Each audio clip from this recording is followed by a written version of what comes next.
ನಮ್ಮದು ತೆಲಂಗಾಣ ರಾಜ್ಯ, ನಲ್ಗೊಂಡ ಜಿಲ್ಲಾ ಅಂತ.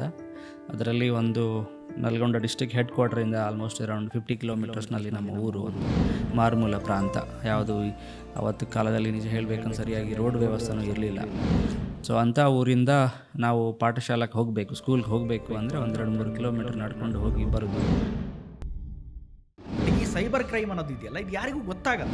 ಈವನ್ ಇವತ್ತು ನಮಗೆ ಏನು ಮನೆಯಲ್ಲಿ ಏನೋ ಚಿಕ್ಕದು ಒಂದು ಅದೇನೋ ಬದನೆಕಾಯಿ ಬೇಕು ಅಂದ್ರೆ ಆನ್ಲೈನಲ್ಲಿ ಕ್ಲಿಕ್ ಮಾಡಿದ್ರೆ ಮನೆಗೆ ಬರ್ತಾ ಇದೆ. ಸೊ ಅವರು ನಮ್ಮ ಡೇಟಾನೇ ಕಳ್ತನ ಮಾಡೋದು, ಎಲ್ಲಿಂದನೂ ಕಳ್ತನ ಮಾಡೋದು. ಮದುವೆ ಆಗಬೇಕಂತ ಎಲ್ಲರೂ ಯಾವುದೋ ಮ್ಯಾಟ್ರಿಮೋನಿಯಲ್ ವೆಬ್ಸೈಟ್ನಲ್ಲಿ ರಿಜಿಸ್ಟರ್ ಮಾಡ್ಕೊಳ್ತೀವಿ.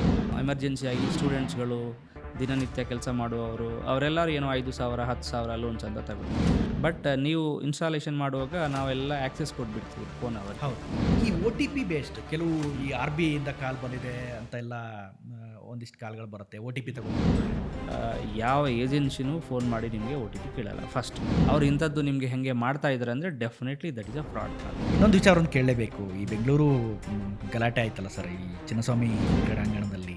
ಆ ಸಂದರ್ಭದಲ್ಲಿ ನೀವು ಕೂಡ ಗಾಯಗೊಂಡಿದ್ರಿ. ನಾವು ಒಳಗಡೆ ಗೇಟ್ ಹತ್ರ ಹೋಗ್ತಾ ಇದ್ದಾಗನೇ ತುಂಬ ನನ್ನ ಮೇಲೆ ಬಿದ್ದಿದ್ದಾರೆ ಜನಗಳು. ನಿಮ್ಮ ಮೇಲೇ ಬಿದ್ದುಬಿಟ್ಟು ನನ್ನ ಮೇಲೆ ಬಿದ್ದುಬಿಟ್ಟಿದ್ದಾರೆ. ನನಗೆ ಗಾಯ ಆಯಿತು, ನನಗೆ ಸ್ವಲ್ಪ ಸೀರಿಯಸ್ ಆಗಿ ಏನು ಹಾರ್ಟ್ ರಿಲೇಟೆಡ್ ಇಶ್ಯೂನು ಬಂದುಬಿಟ್ಟಿತ್ತು. ವೀಕ್ಷಕರೇ ನಮಸ್ಕಾರ, ಸುಮನ್ TV ಕನ್ನಡ ಪಾಡ್ಕ್ಯಾಸ್ಟ್ಗೆ ಸ್ವಾಗತ. ನಾನು ಜಗದೀಶ್ ವನಗೋಡು. ವೀಕ್ಷಕರೇ, ಈ ಬಡತನ ಅನ್ನೋದು ಇದೆಯಲ್ಲ, ಇದು ಶಾಶ್ವತವಲ್ಲ. ಹಾಗೆಯೇ ವಿದ್ಯೆ ಅನ್ನೋದಿದೆಯಲ್ಲ, ಇದು ಯಾರ ಸ್ವತ್ತು ಅಲ್ಲ. ವಿದ್ಯೆ ಸಾಧಕನ ಸ್ವತ್ತೇ ಹೊರತು ಸೋಮಾರಿಯ ಸ್ವತ್ತಲ್ಲ ಅಂತ ಹೇಳ್ತಾರೆ. ಇವತ್ತಿನ ನಮ್ಮ ಕಾರ್ಯಕ್ರಮದ ವ್ಯಕ್ತಿ ಕೂಡ ಅಂಥದ್ದೇ ವ್ಯಕ್ತಿ. ಸೊ ಆ ಸಾಧನೆಯನ್ನು ಮಾಡಿ ತೋರಿಸಿದ್ದಾರೆ. ಇವತ್ತಿನ ನಮ್ಮ ಕಾರ್ಯಕ್ರಮದಲ್ಲಿ ಸೈದುಲ್ಲು ಅಡಾವತ್ IPS ಅವರು ಜಾಯ್ನ್ ಆಗಿದ್ದಾರೆ. ಸರ್, ಕಾರ್ಯಕ್ರಮಕ್ಕೆ ಸ್ವಾಗತ. ನಮಸ್ತೆ. ಸಾಕಷ್ಟು ವಿಭಾಗಗಳಲ್ಲಿ ವರ್ಕ್ ಮಾಡಿದ್ದೀರಿ, ಅದರಲ್ಲೂ ಮುಖ್ಯವಾಗಿ ಪೊಲೀಸ್ ಇಲಾಖೆಯಲ್ಲಿ. ಸದ್ಯ ಸೈಬರ್ ಕ್ರೈಮ್ ವಿಭಾಗಕ್ಕೆ SP ಆಗಿ ಬಂದು ಕುಳಿತುಕೊಂಡಿದ್ದೀರಿ. ಸೊ ನಿಮ್ಮ ಬಾಲ್ಯವನ್ನು ಗಮನಿಸಿದರೆ ಬೇರೆ ಬೇರೆ ಕಡೆ ಕೆಲಸ ಮಾಡಿದ್ದೀರಿ, ಬೇರೆ ಬೇರೆ ಕಡೆ ದಿನಗೂಲಿಗೂ ಕೂಡ ಹೋಗಿದ್ದೀರಿ ಅಂತ ನಾನು ಕೇಳ್ಪಟ್ಟೆ. ಸೊ ಅದಾದ ನಂತರ ಚಿಕ್ಕ ವಯಸ್ಸಿನಲ್ಲಿ ತಂದೆಯನ್ನು ಕಳ್ಕೊಳ್ತೀರಿ. ಸೊ ಒಮ್ಮೆ ಹಿಂತಿರುಗಿ ನೋಡೋದಾದರೆ ಏನನ್ಸುತ್ತೆ sir? It's all destiny. But ಅದರ ಜೊತೆಗೆ ಬೆಳಿಬೇಕು ಅಂತ ನಮ್ಮಲ್ಲಿ ಒಳಗಡೆ ಇರುವಂಥ ಜಿಜ್ಞಾಸೆ, ಅಂದರೆ ಜೀಲ್ ಏನಿದೆ. ಅಂದರೆ ನೀವೇ ಹೇಳಿದ್ರಲ್ವ, ಈಗೆಲ್ಲ ಸ್ವಲ್ಪ ಬಡತನ ಇತ್ತು ಮನೆಯಲ್ಲಿ, ಅದು ನಿಜ. ಸೊ ಹಾಗಾಗಿ ಹೊರಗಡೆ ಬರಬೇಕು, ಅದಕ್ಕೆ ಬೇರೆ ದಾರಿ ಇಲ್ಲ. ಯಾಕಂದರೆ ನಮ್ಮ ತಂದೆ ತಾಯಿಯವರು ನಮಗೇನು ದೊಡ್ಡ ಆಸ್ತಿ ಕೊಟ್ಟಿಲ್ಲ. ಹೌದು, ಅವರು ವ್ಯವಸಾಯ ಮಾಡ್ತಾರೆ. ಸೊ ಹಾಗಾಗಿ ಆ ಬಡತನದಿಂದ ಹೊರಗಡೆ ಬರಬೇಕಂದ್ರೆ ಯಾವುದೋ ಒಂದು ಮಾಧ್ಯಮ ಬೇಕು ನಮಗೆ. ಬೇಕು ಅಂದರೆ ಅದಕ್ಕೆ ಒಂದೇ ಮಾರ್ಗ, ವಿದ್ಯೆ. ಸೊ ಅದು ಒಳ್ಳೆಯದಾಗಿ ಓದಬೇಕು, ಒಳ್ಳೆ ಮಾರ್ಕ್ಸ್ ತಗೊಳ್ಬೇಕು, ಆ್ಯಂಡ್ ದೆನ್ ಒಳ್ಳೆ ಯೂನಿವರ್ಸಿಟಿಗೆ ಹೋಗಬೇಕು, ಆಮೇಲೆ ಒಳ್ಳೆ ಕಾಂಪಿಟೇಟಿವ್ ಎಕ್ಸಾಮ್ನಲ್ಲಿ ಹೋಗಬೇಕು, ಅಥವಾ ಒಂದು ದೊಡ್ಡ ಸ್ಥಾನಕ್ಕೆ ಹೋಗೋದು ಅಂತ ಹೇಳಿಬಿಟ್ಟು ಅದೊಂದು ಆಸೆ. ಅದು ಸ್ಕೂಲ್ ಡೇಸಿಂದ ಇತ್ತು. ಸೊ ಹಾಗಾಗಿ ಆ ಪ್ರಯತ್ನ ಮಾಡಿ ಸಾಧನೆ ಮಾಡಿ ಅಲ್ಲಿಂದ ಫೈನಲಿ IPS ಆಗಿದ್ದೀನಿ. ಕರ್ನಾಟಕ ಸ್ಟೇಟ್ಗೆ ಬಂದು ಆಲ್ಮೋಸ್ಟ್ ಅರೌಂಡ್ 9 ವರ್ಷ ಆಗಿದೆ ಈಗಾಗಲೇ. ಸೊ ಸೇವೆ ಸಲ್ಲಿಸ್ತಾ ಇದ್ದೀವಿ, ತುಂಬ ಸಂತೋಷವಾಗಿದೆ. ಈ ಬಡತನ ಕಲಿಸುವಂಥ ಪಾಠವನ್ನು ಯಾವ ಯೂನಿವರ್ಸಿಟಿ ಕೂಡ ಕಲಿಸಲ್ಲ. ಬಹುಶಃ ಆ ಬಡತನ ನಿಮ್ಗೆ ಇಲ್ಲಿವರೆಗೂ ಬರೋದಕ್ಕೆ ಸಾಧ್ಯವಾಯಿತು ಅಂತ ನನಗಂತೂ ಅನಿಸುತ್ತೆ. ಇರಬಹುದು, ಅದು ಹೇಳ್ತೀನಿ. ಅಂದರೆ ಚಿಕ್ಕದಾಗಿ ನಮ್ಮ ಬಗ್ಗೆ ಹೇಳಬೇಕಂದ್ರೆ, ನಮ್ಮದು ತೆಲಂಗಾಣ ರಾಜ್ಯ, ನಲ್ಗೊಂಡ ಜಿಲ್ಲಾ ಅಂತ. ಅದರಲ್ಲಿ ಒಂದು ನಲ್ಗೊಂಡ ಡಿಸ್ಟಿಕ್ ಹೆಡ್ ಕ್ವಾರ್ಟರಿಂದ ಆಲ್ಮೋಸ್ಟ್ ಅರೌಂಡ್ 50 ಕಿಲೋಮೀಟರ್ಸ್ನಲ್ಲಿ ನಮ್ಮ ಊರು, ಒಂದು ಮಾರುಮೂಲ ಪ್ರಾಂತ. ಯಾವುದು ಅವತ್ತು ಕಾಲದಲ್ಲಿ ನಿಜ ಹೇಳಬೇಕಂದ್ರೆ ಸರಿಯಾಗಿ ರೋಡ್ ವ್ಯವಸ್ಥೆನೂ ಇರಲಿಲ್ಲ.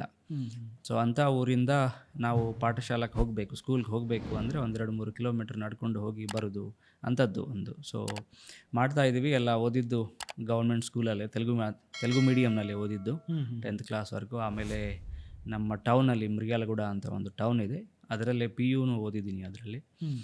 ಅದಾದಮೇಲೆ PU ಆದಮೇಲೆ ಉಸ್ಮಾನಿಯಾ ಯೂನಿವರ್ಸಿಟಿ, ತಮ್ಗೆ ಗೊತ್ತಿರ್ಬೋದು, ಹೆಸರು ಎಲ್ಲರೂ ಕೇಳಿರ್ಬೋದು. ಸೊ ಉಸ್ಮಾನಿಯಾ ಯೂನಿವರ್ಸಿಟಿ ಹೈದರಾಬಾದ್ನಲ್ಲಿ BE ಕಂಪ್ಯೂಟರ್ ಸೈನ್ಸ್ ಸೀಟ್ ಬಂದಿತ್ತು. ಸೊ 4 ವರ್ಷ ಅಲ್ಲಿನೂ ಗ್ರಾಜುಯೇಷನ್ ಆದಮೇಲೆ ಕ್ಯಾಂಪಸ್ ಪ್ಲೇಸ್ಮೆಂಟ್ ಮೂಲಕ ಒಂದು S&P ಗ್ಲೋಬಲ್ ಅಂತ ಕಂಪನಿ ಇದೆ ಹೈದರಾಬಾದ್ನಲ್ಲಿ, ಅಲ್ಲಿ ಸಾಫ್ಟ್ವೇರ್ ಇಂಜಿನಿಯರ್ ಆಗಿ ಕೆಲಸ ಮಾಡಿದ್ದೀನಿ. ಸೊ ಈ ಮಧ್ಯದಲ್ಲಿ ಅಂದರೆ ಇದು ನನ್ನ ಪ್ರಸ್ತಾಪ ಅಲ್ಲಿಂದ ಹೇಗೆ ಬಂದಿದ್ದೀವಿ ಅಂತ. ಅದೇ ರೀತಿಯಲ್ಲಿ ಈಗ ನನ್ನ ಫ್ಯಾಮ್ಲಿಗೆ ಹೇಳಬೇಕು ಅಂದರೆ, ತಂದೆ ತಾಯಿ ಊರೆಲ್ಲ ಇರ್ತಾರೆ, ವ್ಯವಸಾಯ ಮಾಡ್ತಾರೆ, ಒಂದು ಚಿಕ್ಕ ಕುಟುಂಬ, 2 ತಂಗಿಗಳು. ಸೊ ಅವರು ಅಷ್ಟು ಜಾಸ್ತಿ ಏನು ಓದ್ಕೊಂಡಿಲ್ಲ. ದುರದೃಷ್ಟವಶಾತ್ತು ನಾವು 10th ಕ್ಲಾಸ್ನಲ್ಲಿ ಇರುವಾಗ, ಅಂದರೆ 10th ಕ್ಲಾಸ್ ಶುರು ಮಾಡುವಾಗ ನಮ್ಮ ತಂದೆಯವರು ತೀರ್ಕೊಂಡಿದ್ರು. ಸೊ ಈ ಕುಟುಂಬ ಭಾರ ಎಲ್ಲ ನಮ್ಮ ತಾಯಿ ಮೇಲೆ, ಆ ಜವಾಬ್ದಾರಿ ಎಲ್ಲ ಪೂರ್ತಿ ನಮ್ಮ ತಾಯಿ ಮೇಲೆ ಬಿತ್ತು ಮತ್ತು ಬಿತ್ತಿತ್ತು. ನಿಮ್ಮ ಮೇಲೂ Obviously. ತಂಗಿಯಂದ್ರು ಇರೋದ್ರಿಂದ ಅದು ನನ್ನ ಮೇಲೆ ಇತ್ತು ಸ್ವಲ್ಪ ರೆಸ್ಪಾನ್ಸಿಬಿಲಿಟಿ. ಆ್ಯಂಡ್ ಇದು ಅಂದರೆ ಅಷ್ಟು ನಿಜ ಹೇಳಬೇಕಂದ್ರೆ ಅಷ್ಟು ದೊಡ್ಡದಾಗಿ ಇನ್ಕಮ್ ಏನು ಇರಲಿಲ್ಲ, ವ್ಯವಸಾಯನೂ ಅಷ್ಟು ದೊಡ್ಡದಾಗಿ ಏನಿಲ್ಲ. ಒಂದು ಸಬ್ಸಿಸ್ಟೆನ್ಸ್ ಲೆವೆಲ್, ಅಂದರೆ ನಮ್ಮ ಹೊಟ್ಟೆಗೆ ಸರಿ ಆಗುವಂಥದ್ದು ಒಂದು ಲೆವೆಲಲ್ಲಿ ಇತ್ತು. ಅದನ್ನು ದೆನ್ ನಮ್ಮ ತಾಯಿಯವರೇ ನಮ್ಮ ಎಜುಕೇಷನ್ ನೋಡ್ಕೊಂಡಿದ್ರು ಸ್ವಲ್ಪ. ಆ್ಯಂಡ್ ನನ್ನ ಸಪೋರ್ಟ್ ಮಾಡಲಿಕ್ಕೆ ತಂಗಿಯವರನ್ನು ಹೆಲ್ಪ್ ಮಾಡಿದ್ದಾರೆ. ಹಾಗಾಗಿ ಈ ವಿಷಯಕ್ಕೆ ಅವರು ಎಜುಕೇಷನ್ ನಿಲ್ತೋಯ್ತು ಸ್ಟಾರ್ಟಿಂಗ್ನಲ್ಲಿ. ನಿಮಗೆ ಸಪೋರ್ಟ್ ಮಾಡೋ ಕಾರಣಕ್ಕೋಸ್ಕರ ಅವರು ಎಜುಕೇಷನ್ ನಿಲ್ಲಿಸಿದ್ರು ಸ್ವಲ್ಪ. ಅದನ್ನು ಆಯಿತು, that is A fact. So ಅದಾದಮೇಲೆ ನಾನು ಕಂಟಿನ್ಯೂ ಮಾಡಿದ್ದೆ. ಅಂದರೆ ಒಂದು ಸಮಯದಲ್ಲಿ ನಾವು ಸ್ಟಾಪ್ ಮಾಡಬೇಕಂತ ಒಂದು ವಿಚಾರನೂ ಬಂದಿತ್ತು, ಅಂದರೆ ಎಜುಕೇಷನ್ ಸ್ಟಾಪ್ ಮಾಡಬೇಕು ಅಂತ. ಅದು ಬಟ್ ಹಾಗೆ ಆಲೋಚನೆಗಳು, ಡಿಸ್ಕಷನ್ಸ್ಗಳು ಆಯಿತು. But somehow I god grace ನಮಗೂ ದೊಡ್ಡದಾಗಿ ಆಗಬೇಕು, IAS ಆಗಬೇಕು ಅಂತ ಕನಸು ಸ್ಕೂಲ್ ಡೇಸಿಂದ ಇತ್ತು. ಅದು ಈ ಗೌರ್ಮೆಂಟ್ ಸ್ಕೂಲಲ್ಲಿ ಓದ್ತಾ ಇದನ್ನ IAS ಆಗಬೇಕು ಅಂತ ಕನಸಿತ್ತು. ದಟ್ ವಾಸ್ ಮೈ ಡ್ರೀಮ್, ಆಗಬೇಕು ಅಂತ. ಸೊ ಯಾವ ರೀತಿಗೂ ಸ್ಟಾಪ್ ಮಾಡಬಾರ್ದು ಅಂತ ಒಂದು ಉದ್ದೇಶ ಇತ್ತು. ಸೊ ಹಾಗಾಗಿ ಆವತ್ತಿನ ಟೈಮ್ನಲ್ಲಿ ನಮ್ಮ ಟೀಚರ್ಸ್ಗಳು ಆಗಲಿ, ಫ್ರೆಂಡ್ಸ್ಗಳು ಆಗಲಿ ಎಲ್ಲರೂ ಸಪೋರ್ಟ್ ಮಾಡಿದ್ದಾರೆ. ಸೊ ಎಜುಕೇಷನ್ಗೆ ಸಪೋರ್ಟ್ ಮಾಡಿದ್ದಾರೆ, ಕಂಟಿನ್ಯೂ ಮಾಡಿದ್ದೀವಿ ಅದೇ ಆಶೆಯಿಂದ. ಒಳ್ಳೆಯದಾಗಿದೆ. So everybody has supported. I also came to this, I mean ಇಲ್ಲಿವರೆಗೂ ಬಂದಿದ್ದೀವಿ. ಸೊ ಅದಾದಮೇಲೆ PU ಆಯಿತು, BTech computer science, BE computer science ಮಾಡಿದ್ದೀನಿ ಉಸ್ಮಾನ್ ಯೂನಿವರ್ಸಿಟಿನಲ್ಲಿ. ಕ್ಯಾಂಪಸ್ ಪ್ಲೇಸ್ಮೆಂಟ್ ಮೂಲಕ ಅಲ್ಲಿ ಜಾಬ್ನು ಬಂದಿತ್ತು. ಒಳ್ಳೆ ಪ್ಯಾಕೇಜ್ ಇತ್ತು ಆವತ್ತಿನ ಕಾಲ. 2012ವರೆಗೂ ಒಂದು 4.5 ವರ್ಷ ಕೆಲಸ ಮಾಡಿದ್ದೀನಿ ಅದರಲ್ಲಿ. ಆ ಟೈಮ್ನಲ್ಲಿ ಸ್ವಲ್ಪ ಅಂದರೆ ಫೈನಾನ್ಷಿಯಲ್ ಸ್ಟೆಬಿಲಿಟಿ, ಮನೆಯಲ್ಲಿ ಸ್ವಲ್ಪ ಏನೋ ಸ್ಟೆಬಿಲಿಟಿ ಇರಬೇಕಲ್ವಾ. ಈಗ ಇಬ್ಬರು ತಂಗಿಗಳಿದ್ದಾರೆ, ಅವರು ಮದುವೆಗೆ ಮಾಡಬೇಕು. ಸೊ ಮದುವೆಗಳೂ ಆಯಿತು. ದೆನ್ ಆದಮೇಲೆ ಇಬ್ಬರು ಮದುವೆನೂ ನೀವೇ ಮಾಡಿದ್ವಿ. ಎಸ್ ಹೌದು. ಸೊ ಅವರಿಬ್ಬರದ್ದು ಮದುವೆಗಳು ಆಯಿತು. ದೆನ್ ಆದಮೇಲೆ ನಾನು ನನ್ನ ಜಾಬ್ನ ಕ್ವಿಟ್ ಮಾಡಿ ದೆನ್ UPSC ಪ್ರಿಪ್ರೇಷನ್ ಸ್ಟಾರ್ಟ್ ಮಾಡಿದ್ದೆ 2013. ಒಂದು ಕಂಪ್ನಿಯಲ್ಲಿ ಪ್ರೈವೇಟ್ ಸುಮಾರು 4.5 ವರ್ಷ ಕೆಲಸ ಮಾಡಿದ್ದೀನಿ ಕಂಪ್ನಿನಲ್ಲಿ. ಸೊ ಕೆಲಸ ಮಾಡಿದ್ದೀನಿ. ಅದಾದಮೇಲೆ ಜಾಬ್ ಬಿಟ್ಟು ದೆನ್ ನಮ್ಮ UPSC ಪ್ರಿಪ್ರೇಷನ್ಸ್ ಶುರು ಮಾಡಿದ್ದೀನಿ. 2013 ಫಸ್ಟ್ ಅಟೆಂಪ್ಟ್ ಬರೆದಿದೆ. ಸೊ ಪ್ರಿಲಿಮ್ಸ್ ಆಯಿತು, ಮೇನ್ಸ್ ಕ್ಲಿಯರ್ ಆಗಲಿಲ್ಲ. ಸೊ ಅಂದರೆ ಪ್ಯಾರಲಲ್ ಆಗಿ ಜಾಬ್ನಲ್ಲಿದ್ದಾಗ ಸ್ವಲ್ಪ ಪ್ಯಾರಲಲ್ ಆಗಿ ಆನ್ ಮೈ ಓನ್ ಪ್ರಿಪ್ರೇಷನ್ಸ್ ಸ್ವತಃ ಮಾಡ್ಕೊಳ್ತಿದ್ದೆ. ಸೊ 2014 ಎಕ್ಸಾಮ್ ಇದ್ದಾಗ ನನಗೆ ಸಿವಿಲ್ ಅಕೌಂಟ್ ಸರ್ವಿಸ್ ಅಂತ ಥ್ರೂ UPSC ಇಂದನೇ ನಮಗೆ ಸಿವಿಲ್ ಸರ್ವಿಸಸ್ನಲ್ಲಿ ಇಂಡಿಯನ್ ಸಿವಿಲ್ ಅಕೌಂಟ್ ಸರ್ವಿಸ್ ಅಂತ ಇದೆ, ಗೌರ್ಮೆಂಟ್ ಆಫ್ ಇಂಡಿಯಾನಲ್ಲಿ ಸರ್ವಿಸ್ ಇರುತ್ತೆ. ಸೊ ಅದರಲ್ಲಿ ಸೆಲೆಕ್ಟ್ ಆಗಿದ್ದೀನಿ. ಅದರಲ್ಲಿ ಟ್ರೈನಿಂಗ್ ಜಾಯ್ನ್ ಆಗಿದೆ. ಟ್ರೈನಿಂಗ್ ನಡೀತಾ ಇದ್ದಾಗಲೇ ಮತ್ತೆ ಇನ್ನೊಂದು ಅಟೆಂಪ್ಟು ಪ್ರಯತ್ನ ಮಾಡಿದೆ. ಸೊ ಆ ಟೈಮ್ನಲ್ಲಿ UPSCನಲ್ಲಿ IPS ಆಗಿತ್ತು ಆ್ಯಂಡ್ ಕರ್ನಾಟಕ ಕ್ಯಾಡರ್ ಬಂದಿತ್ತು. ಸೊ ಮತ್ತೆ ಅದು ನನಗೆ IAS ಆಗಬೇಕಂತ ಆಸೆ ಇತ್ತಲ್ವ. ಸೊ ಮತ್ತೆ IPS ಆದಮೇಲೆ ಮತ್ತೆ ಪ್ರಯತ್ನ ಮಾಡಿದೆ IPS ಟ್ರೈನಿಂಗ್ನಲ್ಲಿ. ಅದನ್ನು ಪ್ರಯತ್ನ ಮಾಡಿದ್ದೀನಿ. ಪ್ರಯತ್ನ ಮಾಡುವಾಗ ಆಗಲಿಲ್ಲ. ಬಟ್ IPS ಟ್ರೈನಿಂಗ್ ಮುಗಿದೋಯ್ತು. ಕರ್ನಾಟಕ ಕ್ಯಾಡರ್ ಬಂದಿತ್ತು ಅದೃಷ್ಟವಾಗಿ. So we are happy now. ಫ್ಯಾಮ್ಲಿನೂ ಚೆನ್ನಾಗಿದೆ. ಐ ಮೀನ್ ಅಂದರೆ ಊರಲ್ಲಿ ಎಲ್ಲ ಚಿಕ್ಕ ಪುಟ್ಟ ಎಲ್ಲ I am trying to help them, ಸ್ವಲ್ಪ ಹೆಲ್ಪ್ ಮಾಡ್ತಾ ಇದ್ದೀವಿ. ಸೊ ಅದು ಐ ಮೀನ್ IPS ಆಗಿ ಅದಾದಮೇಲೆ ಕರ್ನಾಟಕ ಬರೋದು, ಅಲ್ಲಿಂದ ಈಗ ಎಲ್ಲನೂ ನಿಮ್ಗೆ ಗೊತ್ತಿರೋ ವಿಚಾರ. ಸೊ ಫಸ್ಟ್ ಅದಾದಮೇಲೆ ಟ್ರೈನಿಂಗ್ ನನಗೆ ಫಸ್ಟ್ ಶಿವಮೊಗ್ಗ ಡಿಸ್ಟ್ರಿಕ್ನಲ್ಲಿ ಒಂದು 6 months ಇದ್ದೀವಿ. ಅದಾದಮೇಲೆ ಫಸ್ಟ್ ಪೋಸ್ಟಿಂಗ್ ನನಗೆ ಮ್ಯಾಂಗ್ಳೂರು ದಕ್ಷಿಣ ಕನ್ನಡ ಜಿಲ್ಲೆಯಲ್ಲಿ ಬಂಟ್ವಾಳ ಅಂತ ಒಂದು ಸಬ್ ಡಿವಿಷನ್ ಇದೆ. ಕರೆಕ್ಟ್, ಬಂಟ್ವಾಳ BC ರೋಡ್ ಅಂತ ಹೇಳ್ತಾರೆ. ಸೊ ಅಲ್ಲಿ ASP ಆಗಿ 1 year ಕೆಲಸ ಮಾಡಿದ್ದೀವಿ. ದೆನ್ ಲೋಕಾಯುಕ್ತನಲ್ಲಿ ಒಂದು 8 ತಿಂಗಳು SP ಆಗಿ ಕೆಲಸ ಮಾಡಿದ್ದೀನಿ. ಕರೆಕ್ಟ್. ಅದಾದಮೇಲೆ ಅಲ್ಲಿಂದ ಬಳ್ಳಾರಿ ಡಿಸ್ಟ್ರಿಕ್ಟ್ ಜಿಲ್ಲೆಗೆ SP ಆಗಿ ಅಲ್ಲಿ ಹೋಗಿದ್ದೀವಿ. ಅಲ್ಲಿ ಒಂದು 2.5 years, ಆಲ್ಮೋಸ್ಟ್ 2.5 years ಅಲ್ಲಿ ಕೆಲಸ ಮಾಡಿದ್ದೀನಿ. ಅದಾದಮೇಲೆ ಮತ್ತೆ ಇನ್ ಬಿಟ್ವೀನ್ ಕರ್ನಾಟಕ ಸ್ಟೇಟ್ ಪೊಲೀಸ್ನಲ್ಲಿ ಇಂಟರ್ನಲ್ ಸೆಕ್ಯೂರಿಟಿ ಡಿವಿಷನ್ ಅಂತ ಇದೆ ನಮ್ಮದೊಂದು ISD. ಅದರಲ್ಲಿ ಗರುಡ ಫೋರ್ಸ್ ಅಂತ ಒಂದು ಆ್ಯಂಟಿ ಟೆರರ್ ಫೋರ್ಸ್ ಇದೆ. ಗರುಡ ಫೋರ್ಸ್ಗೆ SP ಆಗಿ ಕೆಲಸ ಮಾಡಿದ್ದು 7-8 months. ಅದಾದ ನಂತರ ಬ್ಯಾಂಗ್ಳೂರು ಸಿಟಿನಲ್ಲಿ DCP ನಾರ್ತ್ ಆಗಿ ಕೆಲಸ ಮಾಡಿದ್ದೊಂದು 2 ವರ್ಷ. ಅದಾದ ನಂತರ ಈಗ ಸದ್ಯಕ್ಕೆ SP ಸೈಬರ್ ಕ್ರೈಮ್ ಆಗಿ ಲಾಸ್ಟ್ 3 months ಇಲ್ಲಿದ್ದೀನಿ. ಸೊ ಇದು ನನ್ನ ಪ್ರಯಾಣ. ಕ್ಲುಪ್ತವಾಗಿ ಹೇಳಬೇಕು ಅಂದರೆ ಇದು.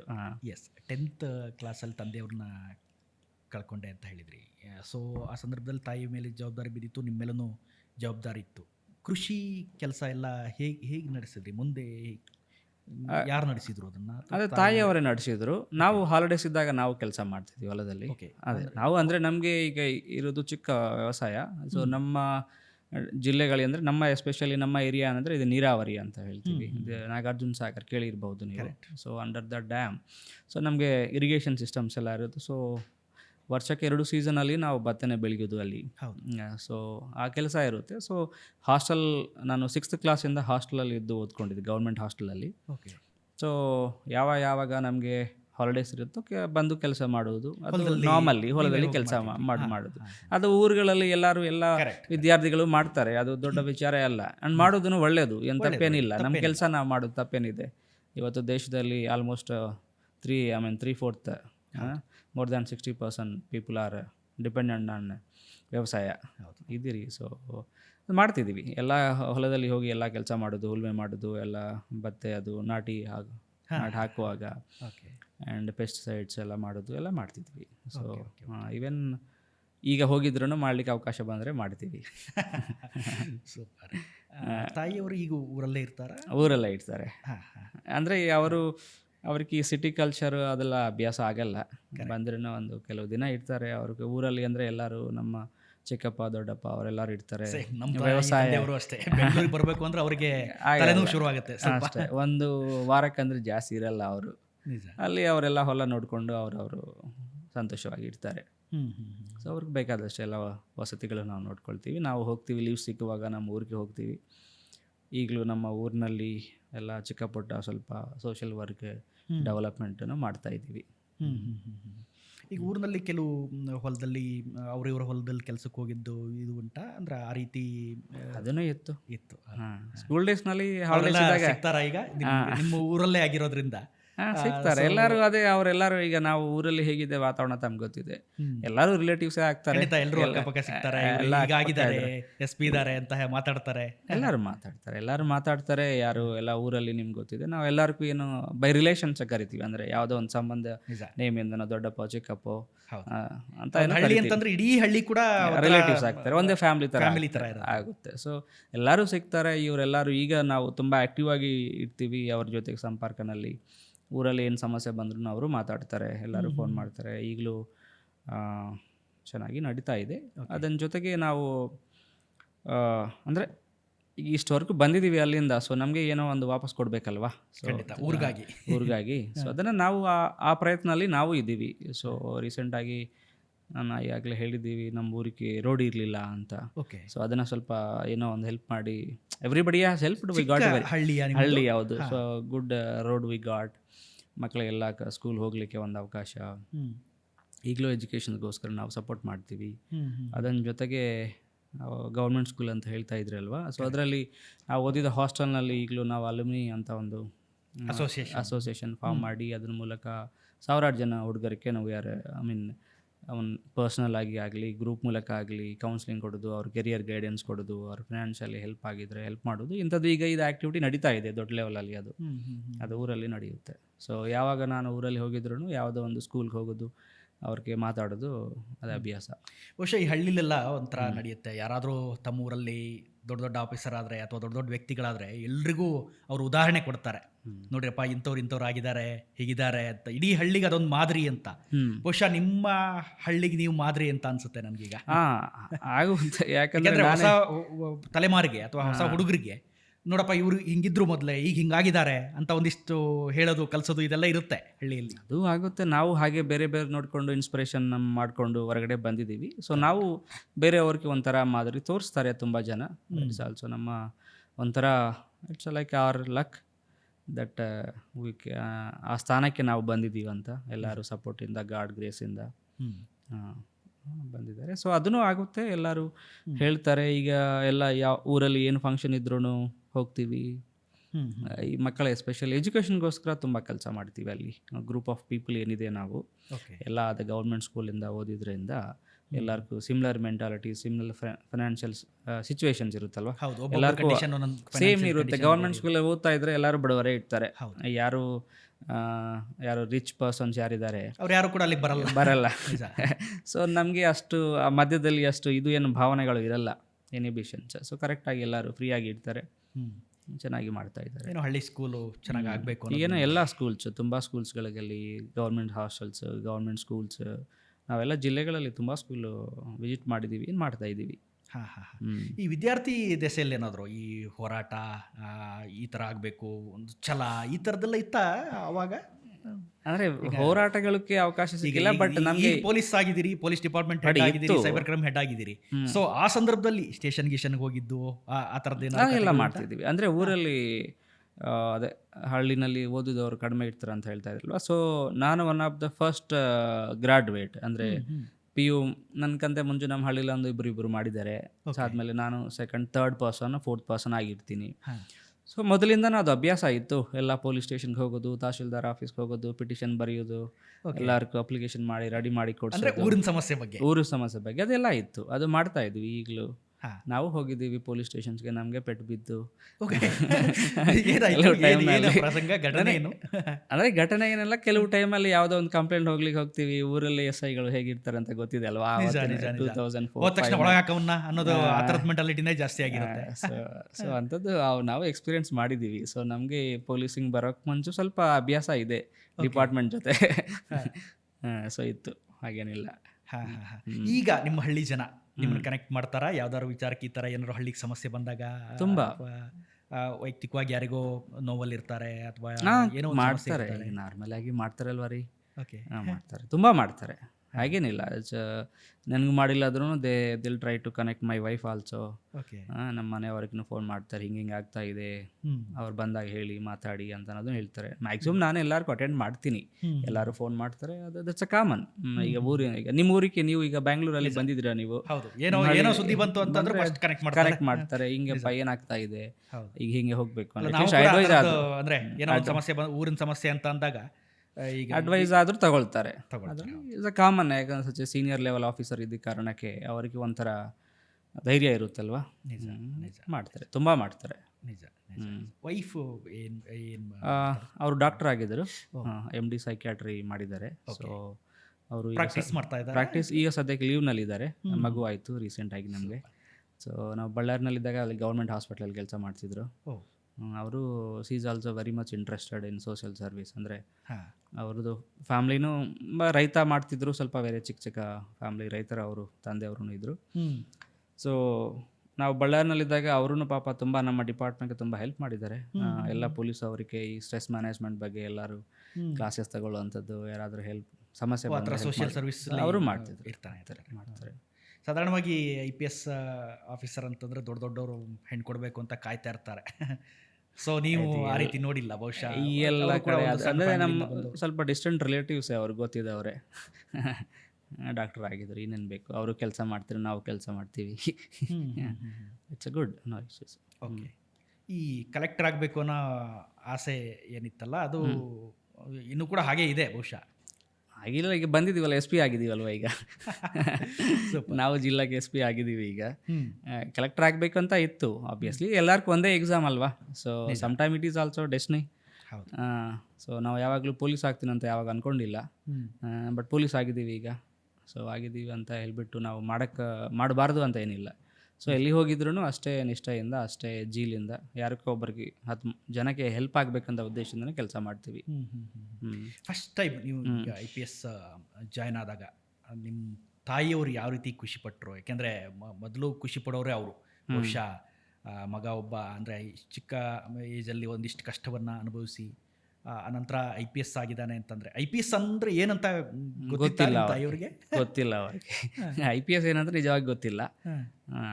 ಬಟ್ ಅವ್ರಿಗೆ ಜಿಲ್ಲಾ SP ಅಂದರೆ ಈಗ ಜಿಲ್ಲಾ ಒಂದು ಹೋಲ್ ಜಿಲ್ಲೆಗೆ ಗೊತ್ತು. ಈಗ ಪೊಲೀಸ್ ಜಿಲ್ಲಾ ಹೆಡ್ ಅಂತ ಅವ್ರಿಗೆ ಗೊತ್ತಿದೆ. ಯಾಕಂದರೆ ನಮ್ಮದು ಜಿಲ್ಲೆ ಡಿಸ್ಟಿಕ್ನಲ್ಲಿ ಅವರು ಏನು ಓದ್ಕೊಂಡಿಲ್ಲ. ಸೊ ಅವ್ರಿಗೆ ಅಷ್ಟು IPS ಅಂತ ಏನು ಅರ್ಥ ಗೊತ್ತಿಲ್ಲ. ಬಟ್ ಜಿಲ್ಲಾ SP ಜಾಬ್ ಬಂದಿದೆ ಅಂತ ಗೊತ್ತು.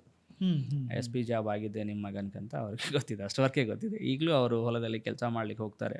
ಓಕೆ, ಈಗ ಏನು ಬಿಟ್ಟಿಲ್ಲ, ಮಗ IPS ಆದರೂ ಕೂಡ ಇಲ್ಲ ಅವ್ರ ಕೆಲ್ಸ ಅವರೇ ಏನ್ ಬಿಟ್ಟಿಲ್ಲ. ನೋಡ್ಕೊಳ್ತಾರಲ್ವ, ಮತ್ತೆ ಅವರೇ ಹೊಲ ಈಗಲೂ ನೋಡ್ಕೊಳ್ಳೋರು ಅವರೇ. ಅವರೇ ನೋಡ್ಕೊಳ್ತಾರಲ್ಲ, ಅವರು ಮಾಡ್ತಾರೆ. ಈಗ ನಾರ್ಮಲ್ ಆಗಿ ಅವರು ಎಲ್ಲ ಬಸ್ನಲ್ಲಿ ಆಟೋಸ್ನಲ್ಲಿ ಅವರು ಓಡಾಡ್ತಾರೆ, ಆರಾಮ್ಸೆ ಅವರು ಊರಲ್ಲಿ ಇರ್ತಾರೆ. ತಾಯಿ ಸ್ಥಾನ ಒಂದು ಕಡೆ, ಇನ್ನೊಂದು ಕಡೆ ಜವಾಬ್ದಾರಿ, ಎರಡನ್ನೂ ಈಗಲೂ ನಿಭಾಯಿಸ್ತಾನೆ ಇದ್ದಾರೆ. ಅವರೇ ನೋಡ್ಕೊಳ್ತಾರೆ. ಎಸ್, ಬೆಂಗಳೂರು ಬಂದರೆ ಭಾಳ ದಿವಸ ಏನಿರಲ್ಲ. ಇರಲ್ಲ. ಎಸ್. ಇನ್ನು ಈ ಸೈಬರ್ ಕ್ರೈಮ್ ವಿಚಾರಕ್ಕೆ ಬರೋದಾದರೆ ಸರ್, ನೀವು ಡಿಸ್ಟಿಕ್ ಪೊಲೀಸ್ ಆಗಿ ಅಥವಾ ಲಾ ಆ್ಯಂಡ್ ಆರ್ಡರ್ ಪೊಲೀಸ್ ಎಲ್ಲ ಕಡೆ ವರ್ಕ್ ಮಾಡಿದ್ದೀರಿ. ಸೊ ಸೈಬರ್ ಕ್ರೈಮ್ಗೂ ಬೇರೆ ಪೊಲೀಸರಿಗೂ ಏನು ವ್ಯತ್ಯಾಸ? ಸೈಬರ್ ಕ್ರೈಮ್ ಹೇಗೆ ವರ್ಕ್ ಆಗುತ್ತೆ? ಯಾಕೆಂದರೆ ಭಾಳಷ್ಟು ಜನರಿಗೆ ಸೈಬರ್ ಕ್ರೈಮ್ ಅಂದರೆ ಏನು ಗೊತ್ತಿಲ್ಲ. ನಾನು ದುಡ್ಡು ಕಳ್ಕೊಂಡೆ, ಅದು ಇದು ಒಂದಿಷ್ಟು ಇದನ್ನು ಹೇಳ್ತಾರೆ, ಮಾತಾಡ್ತಾನೆ ಇರ್ತಾರೆ. ಯಾವುದೋ ಕಾರಣಕ್ಕಾಗಿ ನನ್ನ ಮೊಬೈಲ್ OTP ಕೇಳಿದ್ರು, ಯಾರೋ ದುಡ್ಡು ಕಸ್ಕೊಂಡ್ಬಿಟ್ರು, ನನ್ನ ದುಡ್ಡು ಹೋಯಿತು ಅಂತ. ಸೈಬರ್ ಕ್ರೈಮ್ ಈ ಪೊಲೀಸರು ಹೆಂಗೆ ವರ್ಕ್ ಮಾಡ್ತಾರೆ ಸರ್? ಬೇರೆ ಪೊಲೀಸರಿಗೂ ಮತ್ತು ಸೈಬರ್ ಕ್ರೈಮ್ಗೂ ಏನು ವ್ಯತ್ಯಾಸ? ಸೈಬರ್ ಕ್ರೈಮ್ ಈಗ ಏನು ಅಂತ ಹೇಳಲಿಕ್ಕೆ ಅಂದರೆ, ಈಗ ಸೈಬರ್ ಕ್ರೈಮ್ ಅಂದರೆ ಸಿಂಪಲ್. ಈಗ ನಾವು ಏನೋ ಇಂಟರ್ನೆಟ್ಟಲ್ಲಿ ಎಲ್ಲ ಕನೆಕ್ಟ್ ಆಗಿರ್ತೀವಿ, ಇಂಟರ್ನೆಟ್ ಯೂಸ್ ಮಾಡಿಕೊಂಡು ನಮ್ಮ ಮೇಲೆ ಯಾವುದೋ ಒಂದು ಅಫೆನ್ಸ್ ಮಾಡುವಂಥದ್ದು, ಒಂದು ಕೃತ್ಯ ಮಾಡುವಂಥದ್ದು ಬೇಸಿಕಲಿ ಸೈಬರ್ ಕ್ರೈಮ್. ಅಂದರೆ ಸೈಬರ್ ಸ್ಪೇಸ್ನಲ್ಲಿ ಕ್ರೈಮ್ ಮಾಡೋದು ಆ್ಯಸ್ ಗುಡ್ ಆ್ಯಸ್. ಸೊ ಈಗ ನಮ್ಮ ಮನೆಗಳಿದೆ, ಮನೆ ಕಳ್ತನ ಆಗುತ್ತೆ. ಅದೇ ನಾವು ಸೈಬರ್ ಸ್ಪೇಸ್ನಲ್ಲಿದ್ದರೆ ಸೈಬರ್ನಲ್ಲಿ ನಮಗೆ ಕಳ್ತನ ಮಾಡ್ತಾರೆ. Correct, simple. ಓಕೆ, ನಾವು ಏನೋ ಹಾಡು ಭಾಷೆನಲ್ಲಿ ಹೇಳಬೇಕು ಅಂದರೆ. ಕರೆಕ್ಟ್. ಓಕೆ, ಸೊ ಬಟ್ ಅದು ಹೇಗೆ ಆಗ್ತಾ ಇದೆ, ಏನಾಗ್ತಾ ಇದೆ ಅಂತ ಡಿಫ್ರೆಂಟ್ ಸ್ಟೋರಿ. ಈಗ ನೀವು ಲಾ ಆ್ಯಂಡ್ ಆರ್ಡರ್ ಮತ್ತು ಸೈಬರ್ ಕ್ರೈಮ್ ಹೇಗೆ ಅಂತ ಹೇಳಿದರೆ, ದಿಸ್ ಇಸ್ ಲಾ ಆ್ಯಂಡ್ ಆರ್ಡರ್ನಲ್ಲಿ ದಿನ ಏನಂದರೆ ನಾವು ಗ್ರೌಂಡಲ್ಲಿ ಇರ್ತೀವಿ, ದಿನ ಗ್ರೌಂಡಲ್ಲಿ ಇರ್ತೀವಿ. ಯಾರು ಗಲಾಟ ಮಾಡ್ತಾ ಇದ್ದಾರೆ, ಯಾರು ಕಳ್ಳತನ ಮಾಡ್ತಾ ಇದ್ದಾರೆ, ಯಾರು ರೇಪ್ ಮಾಡ್ತಾ ಇದ್ದಾರೆ, ಯಾರು ಮರ್ಡರ್ ಮಾಡ್ತಾ ಇದ್ದಾರೆ, ಅಥವಾ ಯಾರು ರೋಡ್ ಮೇಲೆ ಬಂದು ಧರಣಿಗಳು ಮಾಡ್ತಾ ಇದ್ದಾರೆ, ಅವೆಲ್ಲ basically that is conventional police law and ಆರ್ಡರ್ನ ಒಂದು ರೀತಿಯಲ್ಲಿ ನಾವು ಕಣ್ಣೆದುರುಗಡೆ ನೋಡ್ತೀವಿ. ಅವ್ರನ್ನ ಸಮಥಿಂಗ್ ಅಟ್ಲೀಸ್ಟ್ ಪ್ರೊಟೆಸ್ಟ್ ಮಾಡೋವ್ರು ನೋಡ್ತೀವಿ, ಆರ್ ಕಳ್ತನ ಮಾಡೋವ್ರನ್ನ ಚೇಸ್ ಮಾಡಲಿ, ಟ್ರೇಸ್ ಮಾಡುವಂಥದ್ದು ಮತ್ತು ಅರೆಸ್ಟ್ ಮಾಡುವಂಥದ್ದು ಕಾರ್ಯಕ್ರಮಗಳು ಆಗುತ್ತೆ ಪೊಲೀಸರು. ದಟ್ಸ್ ನಾರ್ಮಲ್ ಕನ್ವೆನ್ಷನಲ್ಲಿ ನಮ್ಗೆ ಗೊತ್ತಾಗುತ್ತೆ ಅವ್ರು ಯಾರು ಅಂತ. ಬಟ್ ಹಿಯರ್ ಸೈಬರ್ ಕ್ರೈಮ್ನಲ್ಲಿ ಮೇನ್ ಥಿಂಗ್ ಏನಂದರೆ ಅವ್ರು ಯಾರು ಅಂತ ನಮ್ಗೆ ಗೊತ್ತಾಗಲ್ಲ. ನಮ್ಗೆ ಅದು ಯಾರು ಅಂತ ವಿಚಾರಗಳು ನಮಗೆ ಗೊತ್ತಾಗಲ್ಲ. ಸೊ ಅದು ಅವರು ಎಲ್ಲೋ ಕೂತ್ಕೊಂಡು ಏನೋ ಮಾಡಿಕೊಂಡು ನಮಗೆ ಮಾಡಲಿಕ್ಕೆ ಪ್ರಯತ್ನ ಮಾಡ್ತಾರೆ ಅವರು. ಅಂದರೆ ಅಟ್ಲೀಸ್ಟ್ ನಿಮಗೆ ಯಾವ ರೀತಿಯಲ್ಲಿ ಹೇಳಬೇಕು ಅಂದರೆ, ನೀವು ಇಲ್ಲಿ ಕೂತ್ಕೊಳ್ತೀರಿ, ಯಾವನೋ ಒಂದು ಫೋನಲ್ಲಿ ಯಾವುದೋ ಲಿಂಕ್ ಬರುತ್ತೆ, ನೀವು ಕ್ಲಿಕ್ ಮಾಡ್ತೀರಿ, ನಿಮ್ಮ ಅಕೌಂಟಲ್ಲಿ ದುಡ್ಡು ಹೋಗುತ್ತೆ. ಕರೆಕ್ಟ್. ಅದು ಯಾಕೆ ಬಂದು, ಹೇಗೆ ಯಾವಾಗ ಅಂದರೆ ನಿಮ್ಗೆ ಗೊತ್ತಾಗೋದಿಲ್ಲ. ವಿತಿನ್ ಫ್ರ್ಯಾಕ್ಷನ್ ಆಫ್ ಸೆಕೆಂಡ್ಸ್ ಎಲ್ಲ ಹೋಗ್ಬಿಡುತ್ತೆ. ಕರೆಕ್ಟ್. ಸೊ ಅಷ್ಟು ಡೇಂಜರಸ್ ಅದು. ಅದೇ ರೀತಿಯಲ್ಲಿ ಇದರಲ್ಲಿ ಸೈಬರ್ ಕ್ರೈಮ್ನಲ್ಲಿ ನಾವು ನೋಡಿದರೆ ತುಂಬ ಡಿಫ್ರೆಂಟ್ ಮೋಡಸ್ಗಳು ಇದೆ. ಅಂದರೆ ನೀವು ನಾರ್ಮಲ್ ಕ್ರೈಮ್ ನೋಡಿರ್ತೀರಿ. ಸೊ ನಾವೊಂಥರ ಈ ಕಳ್ಳತನಗಳಲ್ಲಿ ಒಬ್ಬರು ಯಾರೋ ಗ್ಯಾಸ್ ಸಿಲಿಂಡರ್ ಮಾಡ್ಕೊಂಡವರು ಇರ್ತಾರೆ, ಚಿನ್ನ ಮಾಡುವವರು ಇರ್ತಾರೆ, ಕಳ್ಳತನ ಮಾಡುವವನು ಇರ್ತಾರೆ, ಮನೆ ಹೊರಗಡೆ ಚಪ್ಪಲಿನೂ ತಗೊಂಡೋಗನು ಇರ್ತಾನೆ. ಸೊ ಡಿಫ್ರೆಂಟ್ ಇದರಲ್ಲಿ ಇವರು ಅದು ಯಾವ ರೀತಿಯಲ್ಲಿ ಹೇಗೆ ಕದಿತನ ಅದು ನಮ್ಮೆಲ್ಲರಿಗೂ ಕೂಡ ಗೊತ್ತಾಗುತ್ತೆ. ಸೊ ಇದರಲ್ಲಿ ಈಗ ಅವರು ಯಾವ ರೀತಿಯಲ್ಲಿ ಮಾಡ್ತಾ ಇದ್ದಾರೆ, ಯಾವ ಪ್ಲಾಟ್ಫಾರ್ಮ್ ಯೂಸ್ ಮಾಡ್ಕೊಳ್ತಾರೆ. ಕೆಲವರು ಮನೆಗಳು ಮಾಡ್ತಾರೆ, ಕೆಲವರು ಶಾಪ್ಗಳು ಮಾಡ್ತಾರೆ. ಅದೇ ರೀತಿಯಲ್ಲಿ ಇವರು ಕೆಲವರು ನಮ್ಮ ಗಾಡಿ ಕಳ್ತನ ಮಾಡ್ತಾರೆ, ಎಲ್ಲ ಗೊತ್ತಾಗುತ್ತೆ. ಈ ಸೈಬರ್ ಕ್ರೈಮ್ ಅನ್ನೋದು ಇದೆಯಲ್ಲ, ಇದು ಯಾರಿಗೂ ಗೊತ್ತಾಗಲ್ಲ, ನಮ್ಮ ನಾಲೆಡ್ಜಿಗೆ ಬರಲ್ಲ. ಅದಕ್ಕೋಸ್ಕರ ಇದು ನಾವು ವಲ್ನರಬಲ್ ಆಗಿಬಿಡ್ತೀವಿ ಫಸ್ಟ್ ಆಫ್ ಆಲ್. ಅಂದರೆ ನಮ್ಗೆ ಗೊತ್ತಿಲ್ಲ ಅಂದರೆ ನಮಗೆ ಅವ್ರನ್ನ ಎಕ್ಸ್ಪ್ಲಾಯ್ಟ್ ಮಾಡ್ತಾರೆ ಅದು. ಸೊ ಈ ಸೈಬರ್ ಕ್ರೈಮ್ ಬಗ್ಗೆ ನಿಜವಾಗಿ ನಿಮಗೆ ಅಂದರೆ ಇವತ್ತು ಹೇಳಬೇಕಂದ್ರೆ ಏನು ಸೈಬರ್ ಕ್ರೈಮ್ ಅಂತ ಹೇಳಿದ್ದೀನಿ ನಾವು. ಈಗ ಯಾಕೆ ಆಗ್ತಾ ಇದೆ ಅದು? ಇವತ್ತಿನ ಕಾಲದಲ್ಲಿ ನೀವು ನೋಡ್ತಾ ಇದ್ರಿ, India 1.4 billion populations, right? So ಅದರಲ್ಲಿ ಆಲ್ಮೋಸ್ಟ್ 60-70% ಎಲ್ಲರೂ ನಾವು ಇಂಟರ್ನೆಟ್ಟಲ್ಲಿ ಕನೆಕ್ಟ್ ಆಗಿರ್ತೀವಿ ಇವತ್ತು. ಮೊಬೈಲ್ ಇಲ್ದಿರೋ ವ್ಯಕ್ತಿನೇ ಇಲ್ಲ.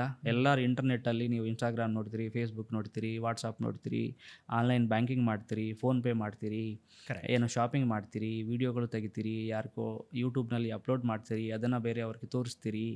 ಸೊ ಎಲ್ಲ ಕಡೆ ನಮ್ಮ ಜೀವನದಲ್ಲಿ ಡೇ ಟು ಡೇ ದೈನಂದಿನ ಆ್ಯಕ್ಟಿವಿಟೀಸ್ಗಳು ಏನಿದೆ ಅದರಲ್ಲಿ ಎಲ್ಲ ಕಡೆ ನಾವು ಇಂಟರ್ನೆಟ್ನ ಯೂಸ್ ಮಾಡ್ತಾ ಇದ್ದೀವಿ. ಹೌದು. ಈವನ್ ಇವತ್ತು ನಮಗೆ ಏನು ಮನೆಯಲ್ಲಿ ಏನೋ ಚಿಕ್ಕದು ಒಂದು ಅದೇನೋ ಬದನೆಕಾಯಿ ಬೇಕು ಅಂದ್ರೇ ಆನ್ಲೈನಲ್ಲಿ ಕ್ಲಿಕ್ ಮಾಡಿದ್ರೆ ಮನೆಗೆ ಬರ್ತಾ ಇದೆ. ಖಂಡಿತ, ರೈಟ್? ಸೊ ಅಂಥ ವಿಷಯಗಳಲ್ಲಿ ಎವ್ರಿ ಆ್ಯಕ್ಟಿವಿಟಿ ನಮ್ಮ ಆನ್ಲೈನಲ್ಲಿ ಆಗ್ತಾ ಇದೆ. ಸೊ ಈಗ ಮನೆ ಮಾಡುವಾಗ ಏನೋ ಊರಲ್ಲಿದ್ದಾಗ ಯಾರೋ ಒಬ್ಬರು ಬಂದು ಎಲ್ಲೋ ಒಂದು ಕಡೆ ಅವ್ರಿಗೆ ಲೂಪ್ ಹೋಲ್ಸ್ ಇರುತ್ತೆ ಅಲ್ವಾ? ಈಗ ಇವತ್ತು ಕಿಟಕಿ ವೀಕ್ ಆಗಿರ್ಬೋದು, ಓಕೆ, ಸೊ ಅದನ್ನು ನಾನು ಬ್ರೇಕ್ ಮಾಡಿ ಈಸಿಯಾಗಿ ಒಳಗಡೆ ಬಂದು ಕಳ್ತನ ಮಾಡ್ಬೋದು. ನೋಡಿ ಬ್ರೇಕ್ ಮಾಡಿ same applies here also. So ಇಷ್ಟು ಸಿಸ್ಟಮ್ಸ್ಗಳು ಆಗ್ತಾ ಇದೆ, ಇಷ್ಟು ಆ್ಯಕ್ಟಿವಿಟಿ ಆಗ್ತಾ ಇದೆ ಎವ್ರಿ ಡೇ ನಮ್ಮ ಜೀವನದಲ್ಲಿ. ಸೊ ಎವ್ರಿವೇರ್ ನಾವು ನಮ್ಮ ಏನಿದೆ ಐಡೆಂಟಿಟಿ, ಅಂದರೆ ಈಗ ನೀವಿದ್ರಿ, ನಿಮ್ಮ ಫೇಸ್ಬುಕ್ ಐಡೆಂಟಿಟಿ ಆಗಲಿ, ನಿಮ್ಮ ಹೆಸರುಗಳಾಗಲಿ, ನಿಮ್ಮ ಮೊಬೈಲ್ ನಂಬರ್ ಆಗಲಿ, ನಿಮ್ಮ ಜಿಮೇಲ್ ನಂಬರ್ ಆಗಲಿ, ನಿಮ್ಮ ಅಕೌಂಟ್ ನಂಬರ್ ಆಗಲಿ, ಎಲ್ಲರಿಗೂ ಎಲ್ಲ ಒಂದು ಕಡೆ ಶಾಪಿಂಗ್ ಮಾಡುವಾಗ ಅಕೌಂಟ್ ನಂಬರ್ ಕೊಡ್ತೀರಿ, ಫೇಸ್ಬುಕ್ ಕನೆಕ್ಟ್ ಆಗಲಿಕ್ಕೆ. ಫೇಸ್ಬುಕ್ ಇನ್ಸ್ಟಾಗ್ರಾಮಲ್ಲಿ ಮಾಡುವಾಗ ನಿಮ್ಮ ಮೊಬೈಲ್ ನಂಬರ್ ಕೊಡ್ತೀರಿ, ಜಿಮೇಲ್ ಐ ಡಿ ಕೊಡ್ತೀರಿ, ಎಲ್ಲೆಲ್ಲಿ ಹೋಟೆಲಲ್ಲಿ ತಿಂದಿರಿ ಅಂತ ಹೇಳಿಬಿಟ್ಟು ಆಲ್ರೆಡಿ ನಿಮ್ಮ. ಸೊ ಎಲ್ಲ ಕಡೆ ನಿಮ್ಮದು ಈ ನಾವು ಡಿಜಿಟಲ್ ಫುಟ್ ಪ್ರಿಂಟ್ಸ್ ಅಂತ ಹೇಳ್ತೀವಿ. ಸೊ ಎಲ್ಲ ಕಡೆ ನಾವು ಅದನ್ನು ನಮ್ಮ ಏನು ಗುರುತುಗಳು ಯಾವುದೋ. ಸೊ ಈಗ ಕಳ್ತನ ಮಾಡುವವ್ರಿಗೆ ಎಷ್ಟು ಆಪ್ಷನ್ಸ್ ಇದೆ ನೋಡಿ. ಸೊ ಅವರು ನಮ್ಮ ಡೇಟಾನೇ ಕಳ್ತನ ಮಾಡೋದು, ಎಲ್ಲಿಂದನೂ ಕಳ್ತನ ಮಾಡ್ಬೋದು. ಸೊ ಈಗ ಸಡನ್ ಆಗಿ ನಮಗೆ ಕಾಲ್ ಬರುತ್ತೆ, ಒಂದು ನಿಮ್ಮದು ಮೊಬೈಲ್ ನಂಬರ್ ಯಾವುದು ಇದಕ್ಕೆ ಫ್ರಾಡ್ಗೆ ಯೂಸ್ ಆಗಿದೆ, ನಿಮ್ಮ ಆಧಾರ್ ಕಾರ್ಡ್ ಯಾವುದಕ್ಕೂ ಫ್ರಾಡ್ಗೆ ಯೂಸ್ ಆಗಿದೆ ಅಂತ. ಅವ್ರು ನಮಗೆ ಫಸ್ಟ್ ಕ್ವಶನ್ ಹೇಗೆ ಗೊತ್ತಿದೆ ಇವಂಗೆ ಅಂತ ಹೇಳಿರ್ತೀವಿ, first of all mobile number. So ಈ ಡೀಟೇಲ್ಸ್ ಅವ್ರಿಗೆ ಸಿಗೋದು ದೊಡ್ಡ ವಿಚಾರ ಅಲ್ಲ, ಯಾಕಂದರೆ ಎಷ್ಟೋ ವೆಬ್ಸೈಟ್ಗಳು ಎಷ್ಟೋ ಇದ್ದಾವೆ ಇವತ್ತು. They are taking our data, ನಮ್ಮ ಐಡೆಂಟಿಟಿ ಅವ್ರ ಹತ್ರ ಇರುತ್ತೆ. ಅವ್ರು ಮಾರಾಟ ಮಾಡಬೇಕಿರೋದು, ಯಾಕೆ ಅವ್ರು ಮಾರಾಟ ಮಾಡಿಲ್ಲ ಅಂತ ಹೇಳಲಿಕ್ಕೆ ಇಲ್ಲ, ಅವರು ಮಾರಾಟ ಮಾಡ್ತಾ ಇದ್ದಾರೆ. ಇವತ್ತು ಡಾರ್ಕ್ ವೆಬ್ ಅಂತ ಹೇಳ್ತೀವಿ, ಯಾರು ಗೊತ್ತಿಲ್ಲದೆ ಇಂಟರ್ನೆಟ್ ನಡೆಯುವಂಥದ್ದು. ಆ ಡಾರ್ಕ್ ವೆಬ್ನಲ್ಲಿ ತುಂಬ ನಮ್ಮ ಇಶ್ಯೂಗಳು ಮಾರಾಟ ಆಗುತ್ತೆ. ಇದನ್ನು ಯೂಸ್ ಮಾಡಿಕೊಂಡು ನಮಗೆ ಅವರು ಅಂತಾನೆ ಕೆಲವು ಸಂಸ್ಥೆಗಳು ಅದನ್ನು ಯೂಸ್ ಮಾಡಿಕೊಂಡು ನಮಗೆ ಅವರು ಫ್ರಾಡ್ ಮಾಡಲಿಕ್ಕೆ ಪ್ರಯತ್ನ ಮಾಡ್ತಾರೆ. ಸೊ ಈಗ ಈ ಫ್ರಾಡ್ ನಾವು ಎಲ್ಲೆಲ್ಲಿದ್ದೀವಿ ಅಂತ ಅವ್ರಿಗೆ ಗೊತ್ತಿದೆ. ನಿಮ್ಗೆ ಏನು ಯಾವ ಫುಡ್ ಇಷ್ಟ, ಯಾವ ಬ್ಯಾಂಕ್ನಲ್ಲಿ ನಿಮಗೆ ಅಕೌಂಟ್ ಇದೆ, ಯಾರ ಮಾಡ್ತಾ ಇದ್ರಿ, ಯಾವ ರೀತಿನಲ್ಲಿ ಬಟ್ಟೆ ಹಾಕ್ತೀರಿ, ಯಾವ ಹೋಟ್ನಲ್ಲಿ ತಿಂತೀರಿ, ಎಲ್ಲಿ ಶಾಪಿಂಗ್ ಮಾಡ್ತೀರಿ, ಎಲ್ಲ ಅವ್ರಿಗೆ ಗೊತ್ತಿದೆ ಈಗ. ಯಾಕಂದರೆ ನಾವೇ ಹೇಳಿ ಬಂದಿದ್ದೀವಲ್ಲ, ಹೋಗಿದ್ದು ಎಲ್ಲ ಕಡೆ ನಾವು ಹೇಳಿ ಬಂದಿದ್ದೀವಿ ಅವನಿಗೆ. ಸೊ ಅದು ಗೊತ್ತಿರುತ್ತೆ. Then next immediately he will pick up that your details and call, right. So ನೀವು ಇವತ್ತು ಯಾವುದೋ ಒಂದು ಮಾಲ್ಗೆ ಬಂದಿದ್ದೀರಿ, ಒರಯನ್ ಮಾಲ್ಕೋ ಫೋರಮ್ ಮಾಲ್ಕೋ ಬಂದಿದ್ದೀರಿ, ಇಲ್ಲಿ ಒಂದು ಲಕ್ಕಿ ಡ್ರಾ ಇತ್ತು, ನಿಮಗೆ ನಿಮ್ಮ ನಂಬರ್ ಇದರಲ್ಲಿ ವಿನ್ ಆಗಿದೆ, ನಿಮ್ಗೆ ಇಷ್ಟು 1 ಕೋಟಿ ದುಡ್ಡು ಬಂದಿದೆ, ಸೊ ಇದು ಬರಬೇಕಂದ್ರೆ ನೀವು ಪ್ರಾಸೆಸಿಂಗ್ ಫೀಸ್ ಅಷ್ಟೇ ಮಾಡಬೇಕು ಅಂತ ಹೇಳ್ತಾನೆ. ಈ ಆಶೆ ತೋರಿಸ್ಬಿಟ್ಟು 1.5 ಕೋಟಿ ಆಶೆ ತೋರಿಸ್ಬಿಟ್ಟು ಒಂದು 15 ಲಕ್ಷ ನಿಮ್ಮ ಕಡೆಯಿಂದ ತಗೊಳ್ತಾನೆ ಅವನು. ಖತಮ್. ಈಗ ಅದು 1.5 ಕೋಟಿ ಬರಲ್ಲ. That's a basic. ಆ ರೀತಿಯಲ್ಲಿ ಸೈಬರ್ ಕ್ರೈಮ್ಸ್ ಎಲ್ಲ ಸ್ಟಾರ್ಟ್ ಆಗಿ ನಮಗೆ ಈಗ ಒಂದೊಂದು ರೀತಿಯಲ್ಲಿ ಅದು ಒಂದು ರೀತಿ. ಈಗ ಇತ್ತೀಚಿನ ಕಾಲದಲ್ಲಿ ನೋಡ್ತಾ ಇರಿದ್ರೆ ನೀವು there are multiple ways of cheating people. ಈಗ ಅದರಲ್ಲಿ ನೀವು ಎಲ್ಲ ನ್ಯೂಸ್ ಪೇಪರಲ್ಲಿ ಇವತ್ತಿನ ಕಾಲದ ಡಿಜಿಟಲ್ ಅರೆಸ್ಟ್ ಅಂತ ಒಂದು ನೋಡ್ತಾ ಇದ್ದೀವಿ. ಡಿಜಿಟಲ್ ಅರೆಸ್ಟ್, ಇನ್ನೊಂದು ಇನ್ವೆಸ್ಟ್ಮೆಂಟ್ ಫ್ರಾಡ್ ಅಂತ ಒಂದು ನೋಡ್ತಾ ಇದ್ದೀವಿ, ಇನ್ನೊಂದು ಕೆಲವು ಮ್ಯಾಟ್ರಿಮೋನಿಯಲ್ ಅಂತ ಹೇಳ್ತೀವಿ. ಇದು ಒಂದು ವಿಚಿತ್ರವಾಗಿರುತ್ತೆ. ಹೇಗೆ ಅಂದರೆ ನೀವು ಮದುವೆ ಆಗಬೇಕಂತ ಎಲ್ಲರೂ ಯಾವುದೋ ಮ್ಯಾಟ್ರಿಮೋನಿಯಲ್ ವೆಬ್ಸೈಟ್ನಲ್ಲಿ ರಿಜಿಸ್ಟರ್ ಮಾಡ್ಕೊಳ್ತೀರಿ. ಅಲ್ಲಿ ಯಾರೋ ಒಬ್ಬರು ಹುಡುಗಿಗಳಿಗೆ ಯಾರು ಹುಡುಗಕ್ಕೆ ನಿಮಗೆ ನಾನು I am interested in you ಅಂತ ಒಂದು ಮೆಸೇಜ್ ಬರುತ್ತೆ, ನಾವು ಭೇಟಿ ಮಾಡೋಣ ಹೀಗೆ ಅಂತ ಹೇಳ್ತಾರೆ. ಬಟ್ ಅದರಲ್ಲಿ ಅವರು ಆಯಿತು ನಾನು ಈ ಕಂಟ್ರಿನಲ್ಲಿ ಇದ್ದೀನಿ, ಬರ್ತಾ ಇದ್ದೀನಿ, ನಿಮಗೋಸ್ಕರ ಇದೆಲ್ಲ ತೊಗೊಂಡು ಬರ್ತಾ ಇದ್ದೀನಿ, ಬಟ್ ನನಗೆ ಡಾಲರ್ಸಲ್ಲಿದೆ, ಇಂಡಿಯನ್ ರುಪೀಸ್ನಲ್ಲಿ ಇಲ್ಲ, ಸೊ ನನಗೆ ಸ್ವಲ್ಪ ದುಡ್ಡು ನೀವು ಟ್ರಾನ್ಸ್ಫರ್ ಮಾಡಿದರೆ ನಾನು ನಿಮಗೆ ಬಂದಲ್ಲಿ ನಾವು ಅಡ್ಜಸ್ಟ್ ಮಾಡ್ಕೊಳ್ಳೋಣ ಅಂತ ಉದ್ದೇಶಕ್ಕೆ ಶುರುವಾಗುತ್ತೆ. ಸೊ ಅಂಥದ್ದು ಕೆಲವು ಜನ ನಮ್ಮ ಕರ್ನಾಟಕದಲ್ಲೇ ಮನೆಗಳನ್ನು ಮಾರಾಟ ಮಾಡಿ ಹುಡುಗಿ ಮದುವೆ ಮಾಡಬೇಕಂತ ಉದ್ದೇಶಕ್ಕೆ ಮನೆಗಳನ್ನು ಮಾರಾಟ ಮಾಡಿ ಅವ್ರಿಗೆ ಕೊಟ್ಟಿದ್ದಂಗೆ ಘಟನೆಗಳು ಇದ್ದಾವೆ. ಸೊ ಅದೇ ಒಂದು ರೀತಿಯಲ್ಲಿ ಈಗ ತುಂಬ ಡೈಲಿ ನಾವು ಹ್ಯೂಜ್ ನಂಬರ್ ನೋಡಬೇಕಂದ್ರೆ ಲೋನ್ ಆ್ಯಪ್ಸ್ ಅಂತ ಹೇಳ್ತೀವಿ. ಕರೆಕ್ಟ್. ನೀವೇನೋ ಎಮರ್ಜೆನ್ಸಿಯಾಗಿ ಸ್ಟೂಡೆಂಟ್ಸ್ಗಳು, ದಿನನಿತ್ಯ ಕೆಲಸ ಮಾಡುವವರು, ಅವರೆಲ್ಲರೂ ಏನೋ 5,000 10,000 ಲೋನ್ಸ್ ಅಂತ ತಗೊಳ್ತಾರೆ. ಇಮಿಡಿಯೇಟ್ ಲೋನ್ ಅಂತ ಬರುತ್ತೆ ಅವನಿಗೆ. ಅದಾದಮೇಲೆ ಏನು ಮಾಡ್ತಾರೆ ಅವರು, 10,000ಕ್ಕೆ 10,000 ಪೇ ಮಾಡ್ತೀರಿ, 10,000ಕ್ಕೆ 20,000 ಪೇ ಮಾಡ್ಕೊಳ್ತಾರೆ ಅವ್ರು ನಿಮ್ಮ ಕಡೆಯಿಂದ. ಬಟ್ ನೀವು ಇನ್ಸ್ಟಾಲೇಷನ್ ಮಾಡುವಾಗ ನಾವೆಲ್ಲ ಆ್ಯಕ್ಸೆಸ್ ಕೊಟ್ಬಿಡ್ತೀವಿ ಫೋನ್ ಅವರಿಗೆ. ಸೊ ಆವಾಗ ಏನು ಮಾಡ್ತಾರೆ ಅವರು, ನಮ್ಮಲ್ಲಿ ಯಾರ್ಯಾರು ಅಕೌಂಟ್ ಡೀಟೇಲ್ಸ್ ಇದ್ದಾವೆ, ಯಾರು ಅಕೌಂಟ್ ಮೊಬೈಲ್ ನಂಬರ್ಸ್ ಇದೆ, ಅವರೆಲ್ಲರಿಗೂ ಅವ್ನು ವಾಟ್ಸಪ್ ಮೆಸೇಜ್ ಮಾಡ್ತಾನೆ, ನಿಮ್ಮದೆಲ್ಲ ನ್ಯೂಡ್ ಫೋಟೋ ಮಾಡಿಬಿಟ್ಟು. ಭಾಳ ಜಾಸ್ತಿ ಆಗ್ತದೆ, ಯಾಕೆಂದರೆ ಫ್ರೆಂಡ್ಸ್ ತುಂಬ ಅದು ನಾರ್ಮಲ್ ಆಗಿ ಲೋವರ್ ಲೆವೆಲಲ್ಲಿ ಜಾಸ್ತಿ ಜನಕ್ಕೆ ಕೊಡುವಂಥದ್ದು, ಮೋಸ ಮಾಡುವಂಥದ್ದು ಅದು. ಸೊ ಯಾಕಂದರೆ ಎಲ್ಲರಿಗೂ ಚಿಕ್ಕ ಚಿಕ್ಕ ಕೆಲಸ ಮಾಡೋರು ಎಲ್ಲರಿಗೂ ದುಡ್ಡು ಅವಶ್ಯಕತೆ ಇರುತ್ತೆ. ಕರೆಕ್ಟ್. ಸೊ ಅದರಲ್ಲಿ ಆ ಟ್ರ್ಯಾಪ್ನಲ್ಲಿ ಬಿಟ್ಬಿಡ್ತಾರೆ. ಸೊ 10,000 ತಗೊಂಡಿದ್ರೆ ನೀವು ಎಂಡ್ ಅಪ್ ಪೇಯಿಂಗ್ ನೀವು 40-50 ಸಾವಿರಗಳವರೆಗೂ ಪೇ ಮಾಡ್ತಾ ಹೋಗ್ತೀರಾ. ನಿಮ್ಗೆ ಎಷ್ಟುವರೆಗೂ ಪೇ ಮಾಡಿದ್ರೆ ಅಷ್ಟುವರೆಗೂ ಸ್ವೀಚ್ ಮಾಡ್ತಾರೆ. ಲೋನ್ ಅಂತೂ ಮುಗಿಯಲ್ಲ ಯಾಕಂದರೆ ನಿಮ್ಮ ಫೋಟೋಗಳು ಅವ್ರಿಗೆ ಬರ್ತಾರೆ. ಹೌದು. ಸೊ ಈ ರೀತಿಯಲ್ಲಿ ತುಂಬ ಇದ್ದಾವೆ ನಮಗೆ. ಈಗ ಫೇಸ್ಬುಕ್ನಲ್ಲಿ ಎಲ್ಲ ನೋಡಿರ್ತೀರಿ, ಯಾರೋ ನಮ್ಮ ಫೋಟೋ ಕಂಟೆಂಟ್ ಮಾಡಿ ಕ್ರಿಯೇಟ್ ಮಾಡುವಂಥದ್ದು. ನಿಮಗೆ ತುಂಬ ಜನಕ್ಕೆ ವಿಡಿಯೋ ಕಾಲ್ಸ್ಗಳು ಬರುತ್ತವೆ, ಯಾರೋ ಹುಡುಗಿ ಆ ಕಡೆಯಿಂದ ನ್ಯೂಡ್ ವಿಡಿಯೋ ಮಾಡಿ ನಿಮ್ಮದೊಂದು ಚಿಕ್ಕ ವಿಡಿಯೋ ತಗೊಂಡು ನಿಮ್ಮ ಕಡೆಯಿಂದ ದುಡ್ಡು ವಸೂಲಿ ಮಾಡ್ತಾರೆ. Correct. So these all are various ನಮಗೆ ಸ್ಕ್ಯಾಮ್ಸ್. ಅಂದರೆ ಬೇಸಿಕಲಿ ಯಾವ ರೀತಿಯಲ್ಲಿ ಕ್ರೈಮ್ ಮಾಡುವಂಥದ್ದು ಒಂದೊಂದು ಮಾಡಸ್. ನಾನು ಹೇಳಿದ್ದೀನಲ್ವಾ, ಒಬ್ಬರು ಶಾಪ್ನಲ್ಲಿ ಹಂಗೆ ಮಾಡ್ತಾರೆ, ಅವ್ರ ಮನೆಯಲ್ಲಿ ಮಾಡ್ತಾರೆ, ಇನ್ನೊಂದು ಯಾವುದೋ ಹೋಟೆಲ್ನಲ್ಲಿ ಕಳ್ತನ ಮಾಡುವಂಥದ್ದು. ಸೊ ಆ ರೀತಿಯಲ್ಲಿ ಅಲ್ಟಿಮೇಟ್ಲಿ ಮನಿ ವಿಲ್ ಗೋ. ಹೌದು. ಅದು ಒಂದು. ಸೊ ಈ ಫೈನಾನ್ಷಿಯಲ್ ಫ್ರಾಡಲ್ಲಿ ನಾವು ಮೋರ್ ದ್ಯಾನ್ 20-30 ವೇಸ್ ಅಂತ ಇರುತ್ತೆ. ಈಗ ಇವತ್ತಿನ ಕಾಲದಲ್ಲಿ ನಮ್ಮ Karnataka has become one of the hub for cyber crime. ಅಂದರೆ ಹೇಗೆ ಹಬ್ ಅಂತ ಹೇಳೋಕ್ಕಾಗಲ್ಲ, ಬೆಂಗಳೂರು ಜಸ್ಟ್ನಲ್ಲಿ ಜಾಸ್ತಿ ಕೇಸಸ್ ಆಗ್ತಾ ಇದೆ ನಮಗೆ. ಸೊ ಅದು ನೀವು ನೋಡಿದರೆ ಇವತ್ತು ನಮಗೆ ಕರ್ನಾಟಕದಲ್ಲಿ ಮೋರ್ ದ್ಯಾನ್ ಈ 24ನಲ್ಲಿ ಮೋರ್ ದ್ಯಾನ್ ಅರೌಂಡ್ 23,000 FIRsಗಳು ಆಗಿದ್ದಾವೆ. 23,000 FIRಗಳು ಆಗಿದೆ ಅಂದರೆ ಕರ್ನಾಟಕದಲ್ಲಿ ಒಂದು ವರ್ಷದ 24ನಲ್ಲಿ 24 ಮಾತ್ರ ನೋಡಿದರೆ. ಅದರಲ್ಲಿ ನಮಗೆ ಆಲ್ಮೋಸ್ಟ್ ಅರೌಂಡ್ 2,600 crores ನಾವು ಕರ್ನಾಟಕ ರಾಜ್ಯ ಲಾಸ್ ಆಗಿರುವಂಥದ್ದು ಅಮೌಂಟ್ 2,600 crores ನಾವು ಲಾಸ್ ಆಗಿದ್ದೀವಿ. 26,000 ಕೋಟಿ. 26,000 ಅಲ್ಲ, 26,100 ಕೋಟಿ. 2,600 crores we have lost. Bengaluru ಒಂದರಲ್ಲಿ ಇದು ಇಲ್ಲ, ಕರ್ನಾಟಕ. ಇಡೀ ಕರ್ನಾಟಕ. ಬೆಂಗಳೂರಲ್ಲಿ ಆಲ್ಮೋಸ್ಟ್ 80% ಇರುತ್ತೆ ಅದರಲ್ಲಿ. ಜಾಸ್ತಿ ಅರೌಂಡ್ 1,900-2,000 ವರೆಗೂ ಬೆಂಗಳೂರೇ ಇರುತ್ತೆ ಅದರಲ್ಲಿ. ಸೊ ಅದೇ ರೀತಿಯಲ್ಲಿ ಈ 25ಕ್ಕೆ ಆಲ್ಮೋಸ್ಟ್ 14,000 FIR ವರ್ಕು ಮಾಡಿದ್ದೀವಿ ಈಗಾಗಲೇ. 14,000 FIRs. ಅದರಲ್ಲಿ ಆಲ್ಮೋಸ್ಟ್ ಸೇಮ್ ಅಷ್ಟೇ, ಒಂದು 2,200 ವರೆಗೂ, ಅಂದರೆ 2,800 ಕೋಟಿವರೆಗೂ ನಾವು ಲಾಸ್ ಆಗಿದ್ದೀವಿ ಈಗಾಗಲೇ. ಸೊ ಇಷ್ಟೆಲ್ಲ ಆಗ್ತಾ ಇದೆ. ಸೊ ಅದಕ್ಕೆ ತುಂಬ ಕಾರಣಗಳು ಇದ್ದಾವೆ ನಮಗೆ. So that is status of the present Karnataka ಸ್ಟೇಟ್ನಲ್ಲಿ ಹೇಗೆ ಸೈಬರ್ ಕ್ರೈಮ್ ಆಗ್ತಾ ಇರುವಂಥದ್ದು. ಸೊ ಇದು ಒಂಥರ ವಿಚಿತ್ರವಾಗಿ ಆಗ್ತಾ ಇದೆ. ಸೊ ಅದು ಆಗಬಾರ್ದು ಅಂದರೆ ಎವ್ರಿಬಡಿ ಹ್ಯಾಸ್ ಟು ವರ್ಕ್. ಅಂದರೆ ಈಗ ಗೌರ್ಮೆಂಟ್ ಕಡೆಯಿಂದ ನಾವು ಕೆಲಸ ಮಾಡಬೇಕು, ಇನ್ಸ್ಟಿಟ್ಯೂಷನ್ಸ್ ಸಹಕಾರ ಕೂಡ ಇರಬೇಕು. ಸೊ ಜನರ ಕಡೆಯಿಂದ ಅವರು ತಿಳಿಸ್ಕೋಬೇಕು, ಬೇರೆ ಇನ್ಸ್ಟಿಟ್ಯೂಷನ್ಸ್ಗಳನ್ನು ಕೆಲಸ ಮಾಡಬೇಕು. ಎಲ್ಲರೂ ಮಾಡ್ತಾ ಇದ್ದೀವಿ. ಆದ್ರೂ ಇದು ನಡೀತಾ ಇದೆ ಅಂದರೆ somewhere there is lacking in the I mean awareness ಒಂದು. ಆ್ಯಂಡ್ ಸ್ಪೆಸಿಫಿಕ್ ಆಗಿ ನಿಮಗೆ ಹೇಳಬೇಕು ಅಂದರೆ ಈಗ ಇನ್ವೆಸ್ಟ್ಮೆಂಟ್ ಫ್ರಾಡ್ಸ್ ಅಂತ ಇತ್ತೀಚೆಗೆ ಆಗ್ತಾ ಇದೆ. ಕರೆಕ್ಟ್. ನೀವು ನೋಡ್ತಾ ಇದ್ರಿ ಅಂದರೆ ಯಾವುದೋ ಒಂದು ಫೇಸ್ಬುಕ್ ಆಗಲಿ, ಇನ್ಸ್ಟಾಗ್ರಾಮ್, ಟೆಲಿಗ್ರಾಮ್ಸ್ನಲ್ಲಿ ಒಂದು ಗ್ರೂಪ್ಗಳಲ್ಲಿ ನೀವು ಇಡ್ತೀರಾ. ಅದರಲ್ಲಿ ನಿಮಗೆ ಪ್ರೊವೋಕ್ ಮಾಡುವಂಥ, ಆಶೆ ತೋರಿಸುವಂಥದ್ದು ಒಂದು ಯಾವುದೋ ಮೆಸೇಜ್ ತೋರಿಸ್ತಾರೆ, ಇದರಲ್ಲಿ ಇನ್ವೆಸ್ಟ್ ಮಾಡಿ, ಮನಿ ಡಬಲ್ ಆಗುತ್ತೆ ವಿತಿನ್ 1 ಮಂತ್ನಲ್ಲಿ, ಇದರಲ್ಲಿ ಹಿಂಗೆ ಆಗುತ್ತೆ ಅಂತ ಎಲ್ಲ ಇರುತ್ತವೆ.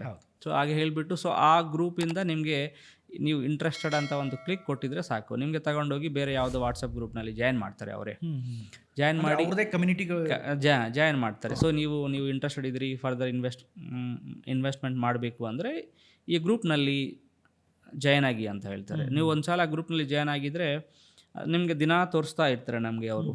ಹೇಗೆ ಅಡ್ವರ್ಟೈಸ್ಮೆಂಟ್ ಅಲ್ಲ, ಅದರಲ್ಲಿ ಇದ್ದವರೇ ಹೇಳ್ತಾ ಇರ್ತಾರೆ, ನಾನು ಇವತ್ತು $1,000 ಇನ್ವೆಸ್ಟ್ ಮಾಡಿದ್ದೀನಿ, ನಿನ್ನೆ ಮಾಡಿದ್ದೀನಿ, ಇವತ್ತು ನನಗೆ $1,200 ಆಯಿತು ಅಂತ. ಅಂದರೆ ಆ ಗ್ರೂಪಲ್ಲಿ ಇರೋರು ಎಲ್ಲರೂ ಕೂಡ ಕಳ್ಳರು. ಅದು ಇವ್ರಿಗೆ ಗೊತ್ತಾಗಲ್ಲ, ಇವ್ನು ಯಾರು ಜಾಯಿನ್ ಆಗಿದ್ರು ಇವ್ರಿಗೆ ಗೊತ್ತಾಗಲ್ಲ. ಎಲ್ಲರೂ ಮ್ಯಾಕ್ಸಿಮಮ್ ಕಳ್ಳರು ಇರ್ತಾರೆ, ಅವರೆಲ್ಲ ಇವ್ರಿಗೆ ಗೊತ್ತಾಗಲ್ಲ. ಅವರು ಎಲ್ಲ ಡ್ರಾಮಾ ಮಾಡ್ತಾರೆ. ಕಳ್ಳರ ಗುಂಪು, ಅವರು ಡ್ರಾಮಾ ಮಾಡ್ತಾ ಇರ್ತಾರೆ. ನಾನು ಇವತ್ತು ಇಷ್ಟ ಹಾಕಿದ್ದೀನಿ, ಇಷ್ಟ ಆಯಿತು. ಸೊ ಅದು ಯಾರು ಜಾಯಿನ್ ಆಗಿದ್ರೆ ಅವ್ನು ಪ್ರೊವೋಕ್ ಮಾಡಲಿಕ್ಕೆ, ಉತ್ತೇಜ ಮಾಡಲಿಕ್ಕೆ. ಸೊ ಇವನೇನು ಏನು ಮಾಡ್ತಾನೆ, ತಗೊಂಡೋಗಿ ಇವನು ಇನ್ವೆಸ್ಟ್ ಮಾಡಿಬಿಡ್ತಾನೆ ಅದರಲ್ಲಿ. ಆಯಿತು, ನಾನು ಇವತ್ತು 1,00,000 ಇನ್ವೆಸ್ಟ್ ಮಾಡ್ತೀನಿ, 2,00,000 ಇನ್ವೆಸ್ಟ್ ಮಾಡ್ತೀನಿ ಅಂತ ಆಶೆ ಬಂದ್ಬಿಡುತ್ತಲ್ವಾ, ಆಲ್ರೆಡಿ ಇನ್ಕ್ರೀಸ್ ಆಗಿದೆ. ಸಹಜ ಗುಣ ಅದು. ಸೊ ಇದರಲ್ಲಿ ಈಗ ಇತ್ತೀಚೆಗೆ ನಡುತ್ತುವಂಥದ್ದು ಒಂದೊಂದು ಕೇಸ್ನಲ್ಲಿ ಕ್ರೋಡ್ಸ್ ಟುಗೆದರ್ ಲಾಸ್ ಆಗ್ತಾ ಇದೆ. ನೀವು ಮೊನ್ನೆ ರೀಸೆಂಟಾಗಿ ಕೇಸಸ್ ನೋಡಿರ್ಬೋದು. ಒಬ್ಬರು ಯಾರೋ ರಿಟೈರ್ಡ್ ಎಂಪ್ಲಾಯಿ 6 crores ಲಾಸ್ ಆಗಿದ್ದಾರೆ, ಒಬ್ಬರು ಯಾರೋ ಎಂಪ್ಲಾಯಿ 31 crores ಲಾಸ್ ಆಗಿದ್ದಾರೆ, ಇನ್ನೊಬ್ರು ಯಾರೋ 8 crores ಲಾಸ್ ಆಗಿದ್ದಾರೆ. ಇವರೆಲ್ಲರೂ, ಇನ್ನೊಬ್ರು ಯಾರೋ 6-7 crores ಲಾಸ್ ಆಗಿದ್ದಾರೆ, 2 crores ಲಾಸ್ ಆಗಿದ್ದಾರೆ. ಇವರೆಲ್ಲರೂ ನೋಡಿದರೆ they are people who are well educated. Correct. ತುಂಬ ಹೈ ಪೊಸಿಷನಲ್ಲಿ ಇದ್ದವರೆ. ಸೊ ಅವರು ಮೋಸ ಆಗ್ತಾ ಇದ್ರಿಂದ ಏನು ಅರ್ಧ, ಸಮ್ವೇ ಇದರಲ್ಲಿ ಒಂದು ಅವೇರ್ನೆಸ್ ಕಡಿಮೆ ಇರುವಂಥದ್ದು, ಇಂಥದ್ದು ಆಗೋದಿಲ್ಲ ಅಂತ ಹೇಳಿಬಿಟ್ಟು. ಖಂಡಿತ ಆಗಲ್ಲ, ಅದು ನಾವು ಇಟ್ಸ್ ಆಲ್ ಮೋಸ ಅಂತ ಟ್ರ್ಯಾಪ್ ಆಗ್ತಾ ಇದೀವಿ ಅಂತ ಅವ್ರಿಗೆ ಅವೇರ್ನೆಸ್ ಇಲ್ಲ. ಇನ್ನೊಂದು ಅದನ್ನ ಜೊತೆಗೆ ಆಶೆನೂ ಜಾಸ್ತಿ ಇದೆ, ಗ್ರೀಡಿನೆಸ್.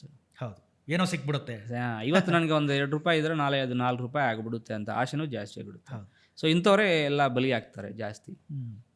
ಸೊ ಈಗ ದುಡ್ಡಿದ್ದವರೇ ಜಾಸ್ತಿ ಅಂದರೆ ಅವ್ರು ಟಾರ್ಗೆಟ್ ಮಾಡ್ತಾ ಇದ್ದಾರೆ ಇತ್ತೀಚೆಗೆ. ಯಾಕಂದರೆ ಈಗ ಚಿಕ್ಕ ಪುಟ್ಟ ಕೇಸಸ್ ಎಲ್ಲ ಕಡಿಮೆ ಆಗ್ತಾ ಇದೆ. ಟ್ರೆಂಡ್ ನೋಡಿದರೆ ಕರ್ನಾಟಕ ಸ್ಟೇಟ್ನಲ್ಲಿ ನಮಗೆ ಸೈಬರ್ ಕ್ರೈಮ್ ಕಡಿಮೆ ಆಗಿದೆ. ನಾನು ನಿಮಗೆ ಹೇಳಿದ್ದೀನಿ, 23ನಲ್ಲಿ 22,000 23,000 FIRಗಳು ಆಗಿದೆ, 24ನಲ್ಲಿ 21,000 ಆಗಿದೆ. ಈಗ ನಮಗೆ 25ನಲ್ಲಿ ನಾವು ಈಗ ಆಲ್ಮೋಸ್ಟ್ ಡಿಸೆಂಬರ್ಗೆ ಆಗಿ ಬಂದಿದ್ದೀವಿ, 14,000 ಆಗಿದೆ. ಸೊ ಆಲ್ಮೋಸ್ಟ್ ಒಂದು 30% ಕಡಿಮೆ ಆಗ್ತಾ ಇದೆ, ಕಡಿಮೆ ಬರ್ತಾ ಇದೆ. ಬಟ್ ಅದು ಅಮೌಂಟ್ ಆಫ್ ಲಾಸ್ ಏನಿದೆ ಅದು ಒಬ್ಬೊಬ್ಬರು ಕೇಸ್ನಲ್ಲಿ ಜಾಸ್ತಿ ಆಗ್ತಾ ಇದೆ, ಅಂದರೆ ಕೋಟಿಗಳು ಹೋಗ್ತಾ ಇದೆ, ಓಕೆ, ದೊಡ್ಡ ದೊಡ್ಡ ಕೊಳಗಳನ್ನೇ ಹಿಡಿತಾ ಇದ್ದಾರೆ ಅವರು. ಸೊ ಅದು ಇತ್ತೀಚೆಗೆ ಸ್ಟೇಟಸ್ ಕರ್ನಾಟಕನಲ್ಲಿ ನಮಗೆ ಸೈಬರ್ ಅಫೆನ್ಸ್ ಏನಿದೆ ಅಂತ.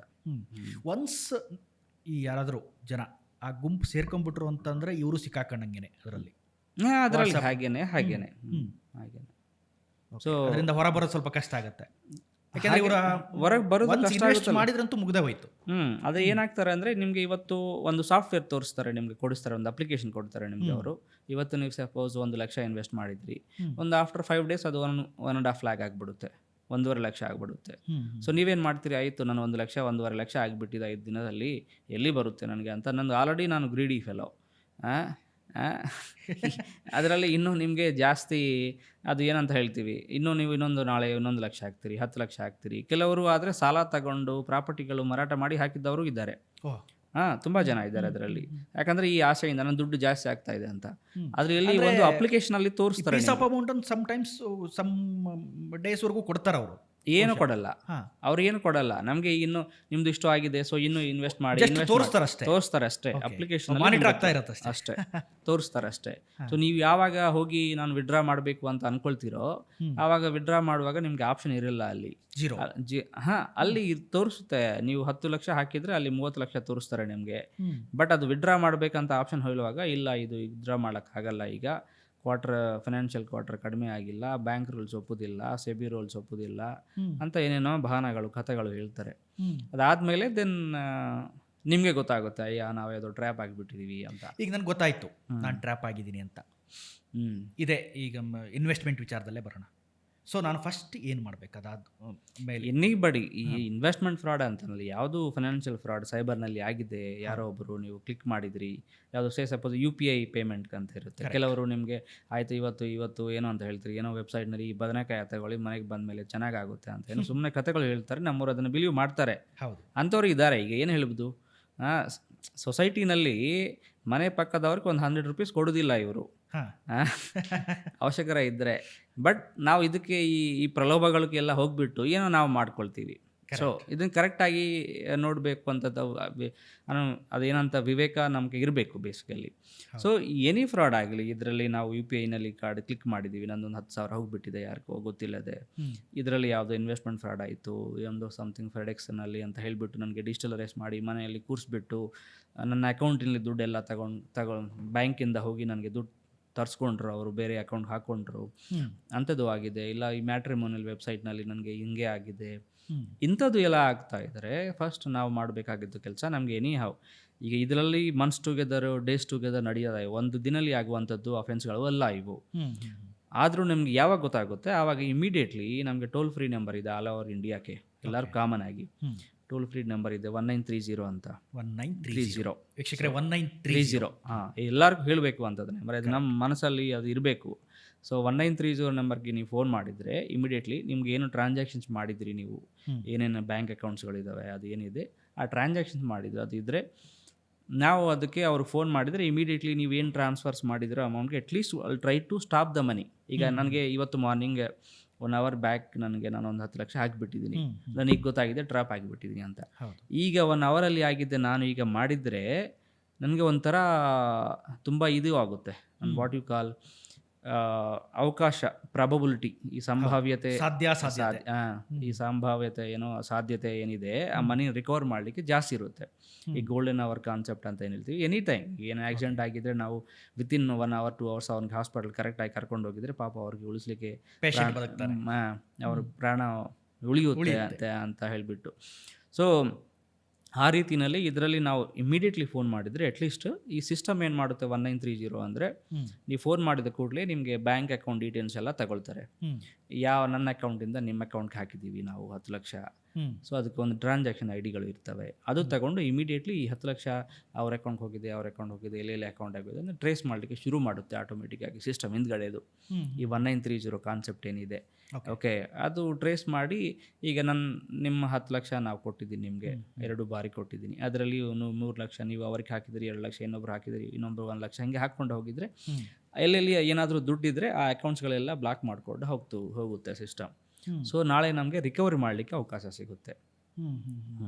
ಸೊ ಅದು ಸಿಸ್ಟಮ್ 1930 ಒಂದು 1930ನಲ್ಲಿ ನಾವು ಫೋನ್ ಮಾಡಿ ಹೇಳುವಂಥದ್ದು ವೆರಿ ಕ್ವಿಕ್ ಆಗಿ ಸಾಕು ನಾನು ಇಂಥ trap ಒಳಗಾಗಿದ್ದೀನಿ, ಆಗಿದ್ದೀನಿ, ಹಿಂಗೆ ಆಗಿದೆ ನನಗೆ, ಇದು ನನ್ನ ಬ್ಯಾಂಕ್ ಡೀಟೇಲ್ಸ್ ಅಂತ ಹೇಳಿಬಿಟ್ಟಿದ್ರೆ ಇಮಿಡಿಯೇಟ್ಲಿ ಅದು ಪ್ರಾಸೆಸ್ ಸ್ಟಾರ್ಟ್ ಆಗುತ್ತೆ. ಅಂದ್ರೆ ನಿಮ್ಮ ಕಂಟ್ರೋಲ್ ರೂಮ್ ಇಂದ ಇದು ಅದು ಎಲ್ಲ ಆಲ್ ಓವರ್ ಇಂಡಿಯಾ ಇರುವಂಥದ್ದು ಸಿಸ್ಟಮ್ ಅದು. ಸೊ ನಮ್ಮ ಕರ್ನಾಟಕದಲ್ಲಿ ನಾವು ಒಂದು ಬಿಗ್ ಕಂಟ್ರೋಲ್ ರೂಮಲ್ಲಿ ಇದೆ ನಮ್ಮದು. ಈಗ CLM ಆಫೀಸ್ ಅಂತ ಇದೆ.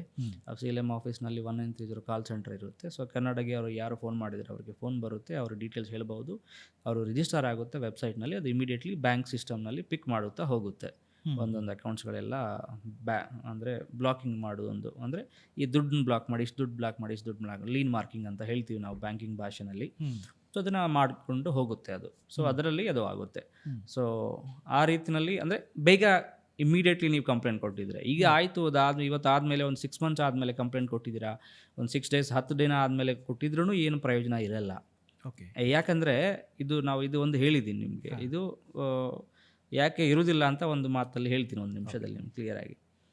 ನಾನು ಇವತ್ತು ನನಗೆ ಫ್ರಾಡ್ ಆಗಿದೆ, ಓಕೆ, ನನಗೆ 10 ಲಕ್ಷ ನನ್ನ ಅಕೌಂಟಲ್ಲಿ ನಾನು ಟ್ರಾನ್ಸ್ಫರ್ ಮಾಡಿ, ಯಾರೋ ಒಂದು ಅಕೌಂಟ್ ಹೇಳ್ತಾರೆ ಅವರು, ಅದು ಸಪೋಸ್ ನಿಮ್ಮದೇ ಆಗಿದೆ, ನಿಮ್ಮ ಅಕೌಂಟ್ಗೆ ನಾನು ಕೊಡ್ತೀನಿ. ಇಮಿಡಿಯೇಟ್ಲಿ ಆ ಫ್ರಾಡ್ ಸ್ಟಾರ್ ಏನು ಮಾಡ್ತಾರೆ ಅಂದರೆ 10 ಲಕ್ಷ ಅದರಲ್ಲಿ ಇರಲ್ಲ, ವಿತಿನ್ 1 hour ಆ ಅಮೌಂಟ್ 10 ಅಕೌಂಟ್ಗಳಿಗೆ ಟ್ರಾನ್ಸ್ಫರ್ ಮಾಡಿಬಿಡ್ತಾನೆ, ಬೇರೆ ಬೇರೆ ಅಕೌಂಟ್ಸ್ಗೆ. ಆ 10 ಅಕೌಂಟ್ಸ್ಗಳು ಇದರ ATMನಲ್ಲಿ ಹೋಗಿ ವಿಡ್ರಾ ಮಾಡ್ತಾರೆ, ಯಾರು ಬೇರೆಯವ್ರಿಗೆ ಕೊಡ್ತಾರೆ, ಇನ್ನೊಂದು 10 ಅಕೌಂಟ್ಸ್ಗಳು ಹೋಗುತ್ತೆ, ಅದು ಸಾವಿರಾರು ಅಕೌಂಟ್ಸ್ಗೆ ಹೋಗ್ಬಿಡ್ಬೋದು. ಈ 10 ಲಕ್ಷ ಏನಿದೆ ಒಂದು 100 ಅಕೌಂಟ್ಸ್ಗೆ ಹೋಗಿರ್ಬೋದು. ಅದೆಲ್ಲ ಸಿಸ್ಟಮ್ನಲ್ಲಿ ಕೆಲವರು ವಿಡ್ರಾ ಮಾಡ್ತಾರೆ, ಕೆಲವರು ಚೆಕ್ ಡ್ರಾ ಮಾಡ್ತಾರೆ, ಕೆಲವು ATM ಕ್ಯಾಶ್ ವಿಡ್ರಾ ಮಾಡ್ತಾರೆ. ಅದು ತಗೊಂಡು ಬೇರೆಯವ್ರಿಗೆ ಆ ಫ್ರಾಡ್ಸ್ಟರ್ಸ್ ಅಲ್ಲಿಂದ ಮೇಲೆಯಿಂದ ಗೇಮ್ ಪ್ಲ್ಯಾನ್ ಮಾಡ್ತಾರೆ. ಆ ಒಂದು ಪ್ಲಾನಿಂಗ್ ಮೇಲೆ ಯಾರು ನಮಗೆ ಫೋನ್ ಮಾಡ್ತಾರೆ, ನೋಡಿ ನಿಮಗೆ ಹಿಂಗೆ ಆಗಿದೆ, ನೀವು ಈಗೆಲ್ಲ ಕ್ಲಿಯರ್ ಮಾಡಬೇಕು ಅಂತ, ಅವ್ರದ್ದು ಪ್ಲಾನ್ ಇರುತ್ತೆ. ಯಾರಿಗೆ ದುಡ್ಡು ಎಲ್ಲಿ ಹೋಗ್ಬೇಕಂತ ಒಂದು ಪ್ಲಾನ್ ಇರುತ್ತೆ. ಆ ದುಡ್ಡು ವಿಡ್ರಾ ಮಾಡಿ ಇವ್ರಿಗೆ ಕೊಡಿ ಅಂತ ಹೇಳ್ತಾರೆ. ಅವ್ರ ಫಲಾನ ಮನುಷ್ಯ ಅದನ್ನು ತಗೊಳ್ತಾನೆ. ಇಲ್ಲ ಅದನ್ನು ಇದೇ ಇಂಡಿಯನ್ ರುಪೀಸ್ನ ಕ್ರಿಪ್ಟೋ ಕರೆನ್ಸಿನಲ್ಲಿ ಅಂತ ಹೇಳ್ತೀವಿ, ನೀವು ಏನು ಬಿಟ್ ಕಾಯಿನ್ ಅಂತ ಹೆಸರು ಕೇಳಿರ್ಬೋದು, ಅದು ಒಂದು ಕಾಯಿನ್. ಈ ಕ್ರಿಪ್ಟೋ ಕರೆನ್ಸಿ ಸಾವಿರಾರು ಕರೆನ್ಸಿಗಳಿದ್ದಾವೆ. ಸೊ ಈ ಕ್ರಿಪ್ಟೋ ಕರೆನ್ಸಿನಲ್ಲಿ ಕನ್ವರ್ಟ್ ಮಾಡೋದು, ಒಂದು ಸಲ ಕ್ರಿಪ್ಟೋ ಕರೆನ್ಸಿ ಕನ್ವರ್ಟ್ ಮಾಡಿದರೆ ಅದು ಯಾರು ಏನು ಹೇಗೆ ಅಂತ ಯಾರಿಗೆ ಗೊತ್ತಾಗೋದಿಲ್ಲ. Very difficult to trace. ನಾವು ಅರ್ಥ ಮಾಡಿಕೊಳ್ಳೋದ್ಲು ಟೈಮ್ ಒಳಗಡೆ ಆ ದುಡ್ಡು ಔಟ್ ಆಫ್ ಕಂಟ್ರಿ ಹೋಗ್ಬಿಡುತ್ತೆ. ಈ ಕ್ರಿಪ್ಟೋ ಕರೆನ್ಸಿನಲ್ಲಿ, ಯಾಕಂದರೆ ಕ್ರಿಪ್ಟೋ ಕರೆನ್ಸಿಗೆ ಬೌಂಡ್ರೀಸ್ ಇರಲ್ಲಲ್ವಾ. ನಮ್ಮಲ್ಲಿ ಇಲ್ಲಿನೂ ಬಿಟ್ ಕಾಯಿನು, US ಬಿಟ್ ಕಾಯಿನು, ಅದರಲ್ಲಿ ಎಲ್ಲ ಕಡೆನೂ ಅದೇ ಇರುತ್ತೆ. ಸೊ ಆ ರೀತಿಯಲ್ಲಿ ಅದು ಆ ಕಡೆ ಹೋಗ್ಬಿಡುತ್ತೆ.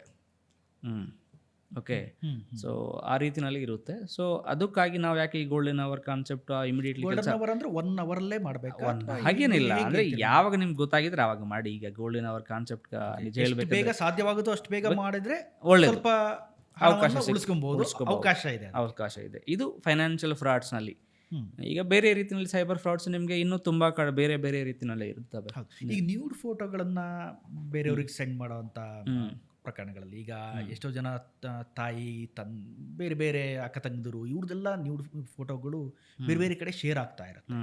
ಸೊ ಆ ಸಂದರ್ಭದಲ್ಲಿ ಏನು ಮಾಡಬೇಕು ಅವ್ರಿಗೆ? ಅಂದರೆ ನೀವು ಫೋನ್ ಸ್ವಿಚ್ ಆಫ್ ಮಾಡಿ ಏನೋ ಮಾಡಿ ಅವ್ರಿಗೆ ಹೊರಗಡೆ ಶೇರಿಂಗ್ ಆಗ್ತಾನೆ ಇರುತ್ತೆ. ಎಷ್ಟೋ ಜನ ಈ ಥರ ಎಲ್ಲ ಆಗೋಯ್ತಲ್ಲಪ್ಪ ಅಂತ ಸೂಸೈಡ್ ಮಾಡ್ಕೊಡೋ ಹಂತಕ್ಕೂ ಹೋಗ್ಬಿಡ್ತಾರೆ. ಹೌದು, ಆ ರೀತಿಯಲ್ಲಿ ಮಾಡ್ಕೊಂಡಿದ್ದವರು ಇದ್ದಾರೆ. ನಿಜ. ಸೊ ಇದರಲ್ಲಿ ಇಂಥ ಕೇಸಸ್ನಲ್ಲಿ ಒಂದು ಪರ್ಸ್ನಲ್ ಎಜೆಂಡಾನಲ್ಲಿ ಮಾಡುವಂಥದ್ದು ಇರ್ತಾರೆ. ಅಂದರೆ ನಮ್ಮದು ಎಲ್ಲ ನ್ಯೂಡ್ ಫೋಟೋ ಮಾಡಿಬಿಟ್ಟು ಶೇರ್ ಮಾಡೋದು, ಬೇರೆಯವ್ರಿಗೆ ಹಾಕಿ ಬೆದರಿಕೆ ಹಾಕಿದ್ದು, ಇದರಲ್ಲೂ ಮಾಡಿ ಅಲ್ಟಿಮೇಟ್ಗೆ ಅದರಲ್ಲಿ ದುಡ್ಡು ವಸೂಲು ಮಾಡುವಂಥದ್ದು ಇರುತ್ತೆ. ಅಂದರೆ ವೈಯಕ್ತಿಕ ದೇಶವಾಗಿ ಮಾಡುವವರು ನಮ್ಗೆ ಗೊತ್ತಿದ್ದವರೇ ಮಾಡಿರ್ತಾರೆ. ಸೊ ಅದು ನಾವು ಅದಕ್ಕೆ ಈ 1930 ಮಾಡುವಂಥದ್ದು ಅವಶ್ಯಕತೆ ಇಲ್ಲ, ಅದು ಇಮಿಡಿಯೇಟ್ಲಿ. ಎಸ್. ಸೊ ಈಗ ನಮಗೆ ಕರ್ನಾಟಕ ಸ್ಟೇಟ್ನಲ್ಲೇ, ನಮಗೆ ಕರ್ನಾಟಕ ರಾಜ್ಯದಲ್ಲಿ ಪ್ರತಿ ಜಿಲ್ಲೆಗೆ ಒಂದೊಂದು ಸೈಬರ್ ಪೊಲೀಸ್ ಸ್ಟೇಷನ್ ಅಂತ ನಮಗಿದೆ. Correct, right. ಎಲ್ಲ ಬೆಂಗಳೂರು ಸಿಟಿನಲ್ಲಿ ಆಗಲಿ ಬೇರೆ ಸಿಟಿಗಳಲ್ಲಿ ಪ್ರತಿಯೊಂದು ಡಿವಿಷನ್ಗಳಿಗೆ DCP ಅಂಡರ್ನಲ್ಲಿ ಒಂದು ಸೈಬರ್ ಪೊಲೀಸ್ ಸ್ಟೇಷನ್ಸ್ ಅಂತ ಇದೆ. ಅದನ್ನೂ ಅಂತಲ್ಲ, ಏನೇ local police station, law and order police ಸ್ಟೇಷನ್ಗೆ ಹೋಗಿನೂ ನೀವು ಕಂಪ್ಲೇಂಟ್ ಕೊಡಬಹುದು. ಕೊಟ್ಟು ಇಂಥದ್ದು ಬೇಗ ಕೊಟ್ಟಿದ್ರೆ ಅಟ್ಲೀಸ್ಟ್ ಇದು ಕೆಲವು ಪ್ರೊಸೀಜರ್ ಆದಮೇಲೆ, ಅಂದರೆ FIR ಆದಮೇಲೆ ನಮಗೆ ಬೇರೆ ಪ್ರೊಸೀಜರ್ಸ್ಗಳೂ ಇರುತ್ತವೆ. ಅಂದರೆ ಅದು ಎಲ್ಲೆಲ್ಲಿ ಫಾರ್ವರ್ಡ್ ಆಗಿದೆ ಅದನ್ನು ಡಿಲೀಟ್ ಮಾಡುವಂಥದ್ದು, ಫೇಸ್ಬುಕ್ನಲ್ಲಿ ಶೇರ್ ಮಾಡಿದರೆ ಅದನ್ನು ಡಿಲೀಟ್ ಮಾಡಿಸುವಂಥದ್ದು, ಆರ್ ಇನ್ಸ್ಟಾಗ್ರಾಮ್ನಲ್ಲಿ ಶೇರ್ ಮಾಡಿದರೆ ಅದನ್ನು ಡಿಲೀಟ್ ಮಾಡಿಸುವಂಥದ್ದು ಫೆಸಿಲಿಟೀಸ್ಗಳು ನಮಗೆ ಸಿಸ್ಟಮ್ನಲ್ಲಿ ಇದ್ದಾವೆ. ಅದು ಸೊ ಪೊಲೀಸ್ ಅವರು once FIR is done, action can be taken. ಅಂದರೆ FIR ಆದಮೇಲೆ ಅದ್ರ ಮೇಲೆ ಆ್ಯಕ್ಷನ್ ತಗೋಬಹುದು. ಸೊ ಇದರಲ್ಲಿ ಡೆಫಿನೆಟ್ಲಿ ಏನು ಹೇಳಲಿಕ್ಕೆ ಅಂದರೆ ಕೆಲವರು ನಮ್ಗೆ ಗೊತ್ತಿದ್ದವರು ವೈಯಕ್ತಿಕವಾಗಿ ಏನೋ ಒಂದು ದ್ವೇಷಕರಣ ಮಾಡಿರ್ಬೋದು, ಅದಕ್ಕೆ ನಾವು ಪ್ರಾಣ ತೆಗುವಂಥದ್ದು ಅವಶ್ಯಕತೆ ಇಲ್ಲ. ಓಕೆ, ಅವ್ರು ಮಾಡ್ಕೊಂಡಿದ್ದಾರೆ, what is the big deal? Problem is for that fellow. ನಾವು ಧೈರ್ಯವಾಗಿ ಅದು ಮುಂದೆ ಫೈಟ್ ಮಾಡಿದರೆ ಅವನು ಒಳಗಡೆ ಹೋಗ್ತಾನೆ. ಅವ್ನು ಯಾರೋ ಮಾಡಿದ್ದಕ್ಕೆ ನಾವು ಅಂದ್ಕೊಂಡಿದ್ರೆ ನಮ್ದು ತಪ್ಪಾಗುತ್ತಲ್ವ ಅದು. ಹೌದು, ನಾವು ಸುಮ್ಮನೆ ಇದ್ರೆ ಅದು ನಡೀತಾನೆ ಇರುತ್ತೆ. So that's why you better complaint immediately police station. ಈಗ ಲೋಕಲ್ ಪೊಲೀಸ್ ಸ್ಟೇಷನ್ಗೆ ಹೋಗಿ ಕಂಪ್ಲೇಂಟ್ ಕೊಟ್ಟರು ಅಂತ ಇಟ್ಟಿಲ್ಲ, ಯಾವುದೋ ಶಿವಮೊಗ್ಗ ಜಿಲ್ಲೆ ಸಾಗರ ತಾಲೂಕು ಯಾವುದೋ ಒಂದು ಎಕ್ಸ್ ಪೊಲೀಸ್ ಸ್ಟೇಷನ್. ಸೊ ಆ ಕೇಸ್ಗಳು ನಿಮಗೆ ವರ್ಗಾವಣೆ ಆಗುತ್ತಾ ಅಥವಾ ಅಲ್ಲಿ ಪೊಲೀಸರೇ ಅದನ್ನ? ಕೆಲವು ಮೆಥಡಾಲಜೀಸ್ ಅಂದರೆ ಒಂದು ಕ್ರೈಟೀರಿಯಾ ಇರುತ್ತೆ, ಕೆಲವು ಯಾವ ಕೇಸಸ್ ಇಲ್ಲಿ ಕೊಡಬೇಕು ಅಂತ. ಇದು ನಮ್ಮ ಹಂಗೆ DG and IGP ಆಫೀಸ್ ಆದೇಶಾನುಸಾರ ಏನಿರುತ್ತೆ ನಮ್ಮ ಈಗ ಅದನ್ನ ಪ್ರಕಾರ ಕೆಲವು ಸರ್ಕ್ಯುಲರ್ಸ್ ಇದ್ದಾವೆ, ಕೆಲವು ರೂಲ್ಸ್ ಇದ್ದಾವೆ, ನಮಗೆ ಕ್ರೈಟೀರಿಯಾ ಇರುತ್ತೆ. ಯಾವ ಕೇಸಸ್ಗಳು ಇಲ್ಲಿ ಟ್ರಾನ್ಸ್ಫರ್ ಮಾಡಬೇಕು, ಯಾವುದು ಲೋಕಲ್ ಸ್ಟೇಷನಲ್ಲಿ ಇನ್ವೆಸ್ಟಿಗೇಷನ್ ಮಾಡಬೇಕು ಅಂತದ್ದು ಕ್ರೈಟೀರಿಯಾ ಇದೆ. ಆ ಕ್ರೈಟೀರಿಯಾ ಪ್ರಕಾರ ಈಗ ಸೈಬರ್ ಅಫೆನ್ಸಸ್ನಲ್ಲಿ ಇವತ್ತಿಗೆ ನೋಡಿದರೆ, ಈಗ ನಾವು ಇನ್ವೆಸ್ಟ್ಮೆಂಟ್ ಫ್ರಾಡ್, ಡಿಜಿಟಲ್ ಫ್ರಾಡ್ಸ್ ಅಂತ ಏನು ಹೇಳ್ತಾ ಇದೀವಿ, ಅದು ಒಂದೇ ಅಲ್ಲ, ಎನಿ ಫೈನಾನ್ಷಿಯಲ್ ಫ್ರಾಡ್ ಸೈಬರ್ನಲ್ಲಿ 3 ಕೋಟಿಗಿಂತ ಜಾಸ್ತಿ ಆಗಿದ್ರೆ ನಮಗೆ CIDಗೆ ಟ್ರಾನ್ಸ್ಫರ್ ಮಾಡ್ತಾರೆ. ಇಲ್ಲಿ ಸೈಬರ್ ಕ್ರೈಮ್ ಡಿವಿಷನ್ಗೆ ಏನಿದೆ ಅದಕ್ಕೆ ಮಾಡ್ತಾರೆ. ಅದು ಹಾಗೆ ರೀತಿಯಲ್ಲಿ ಸಿಸ್ಟಮ್ ಅದು. ಓಕೆ, ಹಣಕಾಸಿನ ವ್ಯವಹಾರ ಆ ರೀತಿ. ಏನು ಇಂಪಾರ್ಟೆಂಟ್ ಕೇಸಸ್ ಇದೆ, ಇವತ್ತು ಸ್ವಲ್ಪ ಕಾಂಪ್ಲೆಕ್ಸ್ ಇದೆ, ಸೆನ್ಸಿಟಿವಿಟಿ ಇದೆ ಜಾಸ್ತಿ, ಇದು ಬೇಗ ಹ್ಯಾಂಡಲ್ ಮಾಡಬೇಕು, ಒಂದು ಡೆಡಿಕೇಟೆಡ್ ಆಗಿ ಇದನ್ನ ಮೇಲೆ ಕೆಲಸ ಮಾಡಬೇಕಂದ್ರೆ DG and IGP ಸಾಹೇಬರು ಅವ್ರು ಯಾರಿದ್ದಾರೆ ನಮ್ಗೆ, ಅವರು DG and IGP of Karnataka will take decision. ಅಂದರೆ ಅವರು ಡಿಸಿಷನ್ ತಗೊಂಡು ಅವರು he can transfer any cases to us also. ಈಗ ಸೈಬರ್ ಕ್ರೈಮನ್ನು ತಡೆಗಟ್ಟೋ ನಿಟ್ಟಿನಲ್ಲಿ ಇಲಾಖೆ ಕಡೆಯಿಂದ ಯಾವ ರೀತಿ ಕೆಲಸ ಆಗ್ತಾ ಇದೆ sir? It's very big activity ನಡೀತಾ ಇದೆ ಅದರಲ್ಲಿ. ಹೇಗೆ ಅಂದರೆ, ಈಗ ನಾವೊಬ್ಬರೇ ಅಲ್ಲ ಅಂತಲ್ಲ, ಎಲ್ಲ ಡಿಪಾರ್ಟ್ಮೆಂಟ್ಸ್ಗಳು ಇದನ್ನ ಬಗ್ಗೆ ಕೆಲಸ ಮಾಡ್ತಾ ಇದ್ದಾರೆ. ಬಟ್ ಎಸ್ಪೆಷಲಿ ಪೊಲೀಸ್ ಡಿಪಾರ್ಟ್ಮೆಂಟ್ಗೆ ಬರುವಾಗ ಎಲ್ಲ ಜಿಲ್ಲೆಗಳಲ್ಲಿ, ಎಲ್ಲ ಡಿಸ್ಟ್ರಿಕ್ಟ್ಸ್ ಯೂನಿಟ್ಸ್, ಸಿಟಿ ಕಮಿಷನರೇಟ್ಸ್ನಲ್ಲಿ ಲಾಸ್ಟ್ 2-3 ಇಯರ್ಸ್ ಮಿನಿಮಮ್, 22 ಶುರು ಆಗಿದೆ, 23, 24, 25 3 ಇಯರ್ಸಿಂದ ನಾವು ಹೇಳ್ಬೋದು ಕಂಟಿನ್ಯೂಸ್ ಎಫರ್ಟ್ಸ್ ನಡೀತಾ ಇದೆ. ಅಂದರೆ ಎಲ್ಲ ಕಡೆ ಕರ್ನಾಟಕದಲ್ಲಿ ಎಲ್ಲ ಕಡೆ ಕಂಟಿನ್ಯೂಸ್ ಎಫರ್ಟ್ಸ್ ನಡೀತಾ ಇದೆ. ನಾವೆಲ್ಲ ಶಾಲೆಗಳಿಗೆ, ಕಾಲೇಜುಗಳಿಗೆ, ಹಾಸ್ಟೆಲ್ಸ್ಗಳಿಗೆ ಎಲ್ಲ ಕಡೆ ಹೋಗಿ ಇದು ಸೈಬರ್ ಅವೇರ್ನೆಸ್ ಏನು, ಸೈಬರ್ ಕ್ರೈಮ್ಸ್ಗಳು ಹೇಗೆ ಆಗ್ತಾ ಉಂಟು, ಇದನ್ನು ಹೇಗೆ ತಡೆಗಟ್ಟಬೇಕು, ಹೀಗೆ ನಮಗೆ ಕಾಲ್ ಬಂದಿದ್ರೆ ಹೇಗೆ ಅದನ್ನು ಅವಾಯ್ಡ್ ಮಾಡಬೇಕು ಅಂತ ಎಲ್ಲ ವಿಚಾರಗಳ ಮೇಲೆ ಅವೇರ್ನೆಸ್ ಏನಿದೆ, ಅರಿವು ಮೂಡಿಸುವಂಥದ್ದು ಕಾರ್ಯಕ್ರಮ ನಡೀತಾ ಇದೆ. ಇವತ್ತು all the schools and colleges, I can say 90% of schools and colleges are being covered ಇನ್ ಕರ್ನಾಟಕ. ಅಷ್ಟು ಕವರ್ ಮಾಡಿದ್ದೀವಿ ನಾವು ಪೊಲೀಸ್ ಡಿಪಾರ್ಟ್ಮೆಂಟ್ ಕಡೆಯಿಂದ. ಸೊ ಅದು ನಡೀತಾ ಇದೆ. ಪ್ಯಾರಲಲ್ ಆಗಿ ನಮ್ಮದು ಸೋಷಿಯಲ್ ಮೀಡಿಯಾ ಹ್ಯಾಂಡಲ್ಸ್ ಏನಿದೆ, ಈಗ ನೀವು ಫೇಸ್ಬುಕ್ ನೋಡಿದ್ರಿ, ವಾಟ್ಸಪ್ ನೋಡಿದ್ರಿ, ಇನ್ಸ್ಟಾಗ್ರಾಮ್ ನೋಡಿದ್ರಿ, ಅದು ಮೂಲಕನೂ ಎವ್ರಿ ಡೇ ನಾವು ಇವತ್ತು ಇನ್ವೆಸ್ಟ್ಮೆಂಟ್ ಫ್ರಾಡ್ ಆಗಿದೆ, ಇವತ್ತು ಫೆಡೆಕ್ಸ್ ಫ್ರಾಡ್ ಆಗಿದೆ, ಇವತ್ತು ಏನೋ ಬ್ಯಾಂಕಿಂಗ್ ಫ್ರಾಡ್ ಆಗಿದೆ, ಲೋನ್ ಫ್ರಾಡ್ ಆಗಿದೆ, ಆದರೆ ಅದು ಏನು ಅಂತ ಹೇಳಿಬಿಟ್ಟು ನಾವೆಲ್ಲ ಕಂಟೆಂಟ್ ಕ್ರಿಯೇಟ್ ಮಾಡಿರ್ತೀವಿ. ಅಂದರೆ ಪೋಸ್ಟರ್ಸ್ಗಳು, ಚಿಕ್ಕ ಚಿಕ್ಕ ವೀಡಿಯೋಗಳು, 1 minute ವೀಡಿಯೋಸ್ಗಳು ಏನು ಹೇಳ್ತೀವಿ, ಅದು ಎಲ್ಲಗಳನ್ನು ಸರ್ಕ್ಯುಲೇಟ್ ಮಾಡುವಂಥದ್ದು ಕಾರ್ಯಕ್ರಮ ನಡೀತಾ ಇದೆ ಗೌರ್ಮೆಂಟ್ ಕಡೆ. ಸೊ ಎಸ್ಪೆಷಲಿ ಪೊಲೀಸ್ ಡಿಪಾರ್ಟ್ಮೆಂಟ್ ಕಡೆಯಿಂದ ಅದು ನಡೀತಾ ಇದೆ. ಅದನ್ನ ಜೊತೆಗೆ ಈವೆನ್ ನಮ್ಗೆ ಏನು ಸ್ಪೆಸಿಫಿಕ್ ಆಗಿ ಈ ವರ್ಷ ನಮಗೆ ಅಕ್ಟೋಬರಲ್ಲಿ ಇದು all over India activity, October ಮಂತ್ನ ಸೈಬರ್ ಕ್ರೈಮ್ ಅವೇರ್ನೆಸ್ ಮಂತ್ ಆಗಿ ಮಾಡಬೇಕು ಅಂತ MHA ಇಂದನೂ ನಮಗೆ ಕೇಂದ್ರ ಸರ್ಕಾರದಿಂದನೂ ಸೂಚನೆಗಳು ಇದ್ದಾವೆ. ಅದನ್ನ ಪ್ರಕಾರ ಎಲ್ಲ ಸ್ಕೂಲ್ಸ್ ಇಡೀ ಒಂದು ತಿಂಗಳು ಇದೆಲ್ಲ ಕನ್ನಡ ರಾಜ್ಯೋತ್ಸವ ಹೇಗೆ ನಡೆಯುತ್ತೋ ಅದೇ ರೀತಿ ಅದು ಎಲ್ಲ ನಡೆಯುತ್ತೆ. ಎಲ್ಲ ಡಿಸ್ಟ್ರಿಕ್ಟ್ಸ್ಗಳಲ್ಲಿ ಮಾಡಿದ್ದಾರೆ. Schools, colleges, parks, bus stations, railway station, posters create ಮಾಡೋದು, ಮೂವಿಗಳು ಕ್ರಿಯೇಟ್ ಮಾಡೋದು, ಅವೇರ್ನೆಸ್ ವಿಡಿಯೋಗಳು ಕ್ರಿಯೇಟ್ ಮಾಡುವಂಥದ್ದು, ಡ್ರಾಮಾಗಳು ಹಾಕುವಂಥದ್ದು, ದೊಡ್ಡ ದೊಡ್ಡ ಮಾಲ್ಗಳಲ್ಲಿ ಏನೋ ನಾವು ಫ್ಲಾಶ್ ಮಾಬ್ಸ್ ಅಂತ ಹೇಳ್ತೀವಿ, ಸ್ಕಿಟ್ಗಳು ಮಾಡುವಂಥದ್ದು ಇದೆಲ್ಲ ಆಗಿದೆ. ಸೊ ಆದ್ರೂ ಸ್ಟಿಲ್ ಬಟ್ ನಾವು ಹೇಳಬೇಕು ಅಂದರೆ ಇದರಿಂದ ತುಂಬ ಕಡಿಮೆ ಆಗಿದೆ. ಚಿಕ್ಕ ಪುಟ್ಟ ಕೇಸಸ್ಗಳು ಏನಾಗ್ತಾ ಉಂಟು, ನಂಬರ್ ಆಫ್ ಕೇಸಸ್ ಏನಾಗ್ತಾ ಇದೋ ನಂಬರ್ ಆಫ್ ಕಡಿಮೆ ಆಗ್ತಾ ಇದೆ. ಬಹುಶಃ ಈ ಶಾಲೆಗಳಲ್ಲಿ ಒಂದು ಮಗು ಎಜುಕೇಟೆಡ್ ಆಗೋದ್ರಿಂದ ಎಲ್ಲರಿಗೂ ಆಗುತ್ತೆ, ಅಥವಾ ತಾಯಿ ಮೊಬೈಲ್ ಬಳಕೆ ಬಗ್ಗೆ ಗೊತ್ತಿಲ್ಲದಿದ್ರು ಕೂಡ ಈ ಮಗು ಅವ್ರನ್ನ ಎಜುಕೇಟ್, ಸೊ ಅದು ಆಗ್ತಾ ಇದೆ. ಆ್ಯಂಡ್ ಅದನ್ನ ಜೊತೆಗೆ ಬಟ್ ಫೈನಾನ್ಷಿಯಲ್ ಫ್ರಾಡ್ ಆಗಿ ಸ್ವಲ್ಪ ಹ್ಯೂಜ್ ಅಮೌಂಟ್ ಲಾಸ್ ಆಗುವಂಥದ್ದು. ಈಗ ಅವರು ಸ್ಪೆಸಿಫಿಕ್ ಟಾರ್ಗೆಟ್ ಯಾರು highly educated rich people, single ಸ್ವಲ್ಪ ಏಜ್ ಪರ್ಸನ್ಸ್ ಅವ್ರನ್ನ ಟಾರ್ಗೆಟ್ ಮಾಡ್ತಾ ಇದ್ದಾರೆ. ಸೊ ಅದು ಇತ್ತೀಚೆಗೆ ಅದು ನಡುವಂಥದ್ದು ಟ್ರೆಂಡ್ ಇದೆ. ಈ OTP ಬೇಸ್ಡ್ ಕೆಲವು ಈ RBI ಇಂದ ಕಾಲ್ ಬಂದಿದೆ ಅಂತ ಎಲ್ಲ ಒಂದಿಷ್ಟು ಕಾಲ್ಗಳು ಬರುತ್ತೆ, OTP ತಗೊಂಡ್ಬಿಡ್ತಾರೆ. ಆ ಸಂದರ್ಭದಲ್ಲಿ ಹೇಗೆ ಮಾಡಬೇಕು? ಅದೇನೇ ಆ್ಯಕ್ಚುಲ್ ಈಗ OTP ಫ್ರಾಡ್ಸ್ ಅದು ಏನು ಹೇಳ್ತಾರೆ, ಅದು ಹಳೆ ಕಾಲದಿಂದ ನಡೀತಾ ಇದೆ. ನಿಮಗೆ ಫೋನ್ ಮಾಡ್ತಾರೆ, ನಿಮ್ಮದು ಇವತ್ತು KYC ಡಾಕ್ಯುಮೆಂಟ್ ಅಪ್ಡೇಟ್ ಮಾಡಿಲ್ಲ ನೀವು, ನಿಮ್ಮ ಅಕೌಂಟ್ ಬ್ಲಾಕ್ ಆಗುತ್ತೆ. ಸೊ ನಾವು ಮಾಡ್ತಾ ಇದ್ದೀವಿ, ನಿಮ್ಮ ಮೊಬೈಲ್ಗೆ ಒಂದು OTP ಬರುತ್ತೆ, ಅದು OTP ನಮ್ಗೆ ಹೇಳಿ ಅಂತ ಒಂದು ಕಾಲ್ ಬರುತ್ತೆ. ಬ್ಯಾಂಕರ್ಸ್ ಕಡೆಯಿಂದ ಮಾಡ್ತಾ ಇದ್ದೀವಿ ಅಂತ. ಇಲ್ಲ RBI ಮಾಡ್ತಾ ಇದ್ದೀವಿ, ನಾವು ಇದು ಮಾಡ್ತಾ ಇದ್ದೀವಿ, ನಿಮಗೆ ಒಂದು ಕಾಲ್ ಬರುತ್ತೆ ಮಾಡಿ ಅಂತ. ಇನ್ನೊಂದು ಸಪೋಸ್ ನಿಮಗೆ ಟ್ರೈ ಅಂತ ಇದೆ ನಮಗೆ, ಓಕೆ, ಟೆಲಿಕಾಮ್ ರೆಗ್ಯುಲೇಟರಿ. ಸೊ ಅವರು ಕಡೆಯಿಂದ ನಾವು ಮಾಡ್ತಾ ಇದ್ದೀವಿ, ನಿಮ್ಮ ಮೊಬೈಲ್ ಸಿಮ್ ಕಾರ್ಡ್ ಬ್ಲಾಕ್ ಆಗುತ್ತೆ, ಯಾವುದೋ ಒಂದು ಇದರಲ್ಲಿ ಆಗಿದೆ, ಸೊ ನಿಮಗೆ ಡಿಆಕ್ಟಿವೇಟು ಮತ್ತು ರೀಆಕ್ಟಿವೇಟ್ ಮಾಡಲಿಕ್ಕೆ ಒಂದು OTP ಬರುತ್ತೆ, ಅದು ನಮಗೆ ಹೇಳಿ ಅಂತ. ಸೊ ಇದೆಲ್ಲ ಹೇಳ್ತಾರೆ. ಬಟ್ ಇಂಥದ್ದು ಒಂದು ನೂರಾರು ವಿಧಗಳಲ್ಲಿ ನಮಗೆ ಕಾಲ್ ಬರುತ್ತೆ. ಬಟ್ ಯಾವುದು ಇದರಲ್ಲಿ ಒಂದು ಹೇಳಬೇಕು ಎಲ್ಲರಿಗೂ ಅಂದರೆ, ಯಾವುದಕ್ಕೆ ಇದರಲ್ಲಿ ಯಾವ ಏಜೆನ್ಸಿನೂ ಫೋನ್ ಮಾಡಿ ನಿಮಗೆ OTP ಕೇಳಲ್ಲ. ಫಸ್ಟ್ ಹೌದು, ಯಾವ ಏಜೆನ್ಸಿನೂ ಕೇಳಲ್ಲ. ನಿಮ್ಮ OTP ಬಂದಿದೆ ಹೇಳಿ ಅಂತ ಯಾವ ಏಜೆನ್ಸಿನೂ ಕೇಳಲ್ಲ. ಅರ್ಥ ಆಯ್ತಲ್ವಾ? ಸೊ ದಯವಿಟ್ಟು ಎಲ್ಲರೂ ಅರ್ಥ ಮಾಡ್ಕೋವಂಥದ್ದು ಏನಂದರೆ, ಯಾರು OTP ಅಂತ ಕೇಳಿದ್ರು ಆಯ್ತಪ್ಪ, ನಾವು ಮನೆಗೆ ನಮ್ಮ ಬ್ಯಾಂಕ್ ಹೋಗಿ ನಾನು ಮಾಡ್ಕೊಳ್ತೀನಿ, ಹೌದು, ಆಯಿತು, ನನ್ನ ಅಕೌಂಟ್ ಬ್ಲಾಕ್ ಆಗಿದೆ ಆಗಲಿ, ನಾವೇನು ಇದು ಸಾವಿರಾರು ಕೋಟಿ ಏನು ಹೋಗ್ತಾ ಇಲ್ಲ ಅಲ್ವ ನಮ್ಮ ಅಕೌಂಟಿಂದ, ಆಗಲಿ ನಾನು ಬ್ಯಾಂಕ್ ಹೋಗಿ ಮಾಡ್ಕೊಳ್ತೀನಿ ಅಷ್ಟೇ. ಇಲ್ಲ ನಿಮ್ಗೇನೋ ನಿಮ್ಮ ಮೇಲೆ ಕೇಸ್ ಆಗಿದೆ, ನಿಮಗೆ ಇವಾಗ ಅರೆಸ್ಟ್ ಮಾಡ್ತೀವಿ, ಯಾರು ನಿಮ್ಮ ಮೇಲೆ ಏನು ಡ್ರಗ್ಸ್ ಸಪ್ಲೈ ಆಗಿದೆ ನಿಮ್ಮ ಹೆಸರು ಮೇಲೆ ಅಂತ ಹೇಳ್ತಾರೆ, ಡಿಜಿಟಲ್ ಅರೆಸ್ಟ್ ಮಾಡ್ತಾರೆ, ಯಾರೋ CBI ಆಫೀಸರ್ ಮಾತಾಡ್ತಾ ಇದ್ದೀನಿ, ED ಆಫೀಸರ್ ಮಾಡ್ತಾ ಇದ್ದೀನಿ ಅಂತ ಹೇಳಿ ವಿಡಿಯೋ ಕಾಲ್ಸ್ಗಳು ಬರ್ತವೆ ನಮಗೆ. ಇಂಡಿಯಾದಲ್ಲಿ ಯಾವ ಕಾನೂನು ಪ್ರಕಾರ ಯಾರು ವಿಡಿಯೋ ಕಾಲ್ ಫೋನ್ ಮಾಡಿಬಿಟ್ಟು ನಮಗೆ ಅರೆಸ್ಟ್ ಅಥವಾ ಈ ವಾಟ್ಸಪ್ ಕಾಲ್ಸ್ ಅನ್ನೋದೇ ಅಥೆಂಟಿಕೇಟ್ ಅಲ್ಲ. ಸೊ ಈ ವಿಡಿಯೋ ಕಾಲ್ ಮೂಲಕ ಫ್ರಾಡ್ ಮಾಡುವಂಥದ್ದು ಫೆಸಿಲಿಟಿ ನಮ್ಗಳಿಗೆ ಇನ್ನೂ ಯಾರು ಅವಕಾಶ ಕೊಟ್ಟಿಲ್ಲ. ಓಕೆ, ಸೊ ಯಾರು ಮಾಡಲ್ಲ. ಅವ್ರು ಇಂಥದ್ದು ನಿಮಗೆ ಹೆಂಗೆ ಮಾಡ್ತಾ ಇದ್ದಾರೆ ಅಂದರೆ definitely that is a fraud ಕಾಲ್.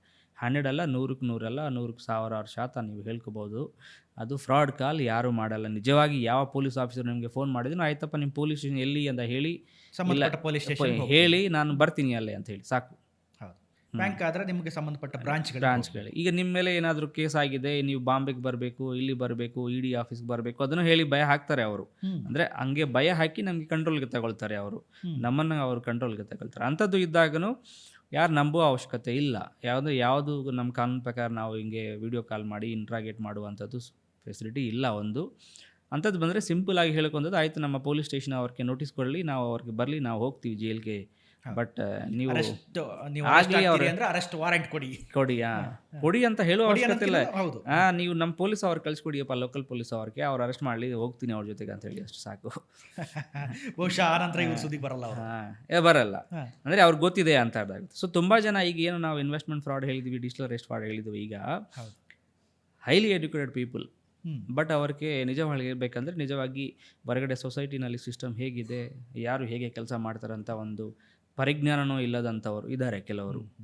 ಅದರಿಂದ ಮೋಸ ಆಗ್ತಾ ಇದ್ದಾರೆ ಅಲ್ವಾ? ಈಗ ನಾನು ನಿಮಗೆ ಫೋನ್ ಮಾಡಿಬಿಟ್ಟು, ನಾನು ಪೊಲೀಸ್ ED ಆಫೀಸರ್ ಅಂತ ಹೇಳಿಬಿಟ್ಟು, CBI ಆಫೀಸರ್ ಅಂತ ಫೋನ್ ಮಾಡಿ, ಈ ಸೂಟ್ ಹಾಕ್ಕೊಂಡು ಫೋನ್ ಮಾಡಿ, ಹಿಂದ್ಗಡೆ ಒಂದು ಬೋರ್ಡ್ ಹಾಕ್ಕೊಂಡು ವೀಡಿಯೋ ಕಾಲ್ ಮಾಡ್ತಾ ಇದ್ರೆ ಅಂದರೆ, ಅವನು ಎಲ್ಲಿ, ಅವನು ಯಾಕೆ ಮಾಡ್ತಾ ಇದ್ದಾನೆ, ಯಾಕೆ ನನಗೆ ಮಾಡಿದ್ದಾನೆ ಅಂತ ಹೇಳಿಬಿಟ್ಟು ಒಂದು ವಿವೇಚನ ನಾವು ಮಾಡ್ಕೋಬೇಕಲ್ವ ಫಸ್ಟಾಗಿ. ಅದಕ್ಕೆ ಅವರು ಸ್ಕೋಪ್ ಕೊಡಲ್ಲ. But at least we should think, you are not ಯಾವುದೋ ಊರಲ್ಲಿ ರೈತನೋ ಇಲ್ಲ ಹೊರಗಡೆ ಚಿಕ್ಕ ಅಂಗಡಿಯಲ್ಲಿ ಕೆಲಸ ಮಾಡುವಂಥ ಹೈಲಿ ಎಡ್ಯುಕೇಟೆಡ್ ಪರ್ಸನ್ಸ್ ಆಗಿರ್ತಾರೆ. ಸೊ ದಯವಿಟ್ಟು ಏನಂದರೆ, ಇಂಥದ್ದು ಯಾವುದೂ ಆಗಲ್ಲ. First you know the things, rules ಹೇಗಿದೆ ಇಂಡಿಯಾದಲ್ಲಿ ಅದನ್ನು ನಮಗೆ ಗೊತ್ತಿರಬೇಕು. ಅದು ಅರ್ಥ ಮಾಡ್ಕೊಂಡಿದ್ರೆ at least we can avoid all these things. ಅಂದರೆ ಬಹುತೇಕ ನೀವು ನೋಡಿದ ಮಟ್ಟಿಗೆ ಹೈಲಿ ಎಜುಕೇಟೆಡ್ ಜಾಸ್ತಿ ಅಂದರೆ ಇತ್ತೀಚೆಗೆ ಆಗ್ತಾ ಇರೋದು. ಬಟ್ ಎಲ್ಲರಿಗೂ ಆಗುತ್ತೆ. ಬಟ್ ಇತ್ತೀಚೆಗೆ ಹೈ ಫೈನಾನ್ಷಿಯಲ್ ಫ್ರಾಡ್ ಆಗುವಂಥದ್ದು ಹೈಲಿ ಎಜುಕೇಟೆಡ್ ಪೀಪಲ್. ಯಾಕಂದರೆ ನಿಮ್ಮ ಅಕೌಂಟಲ್ಲಿ ಕ್ರೋಡ್ಸ್ ಟುಗೆದರ್ ಇರುತ್ತಾ? ಇಲ್ಲ ಅಲ್ವಾ?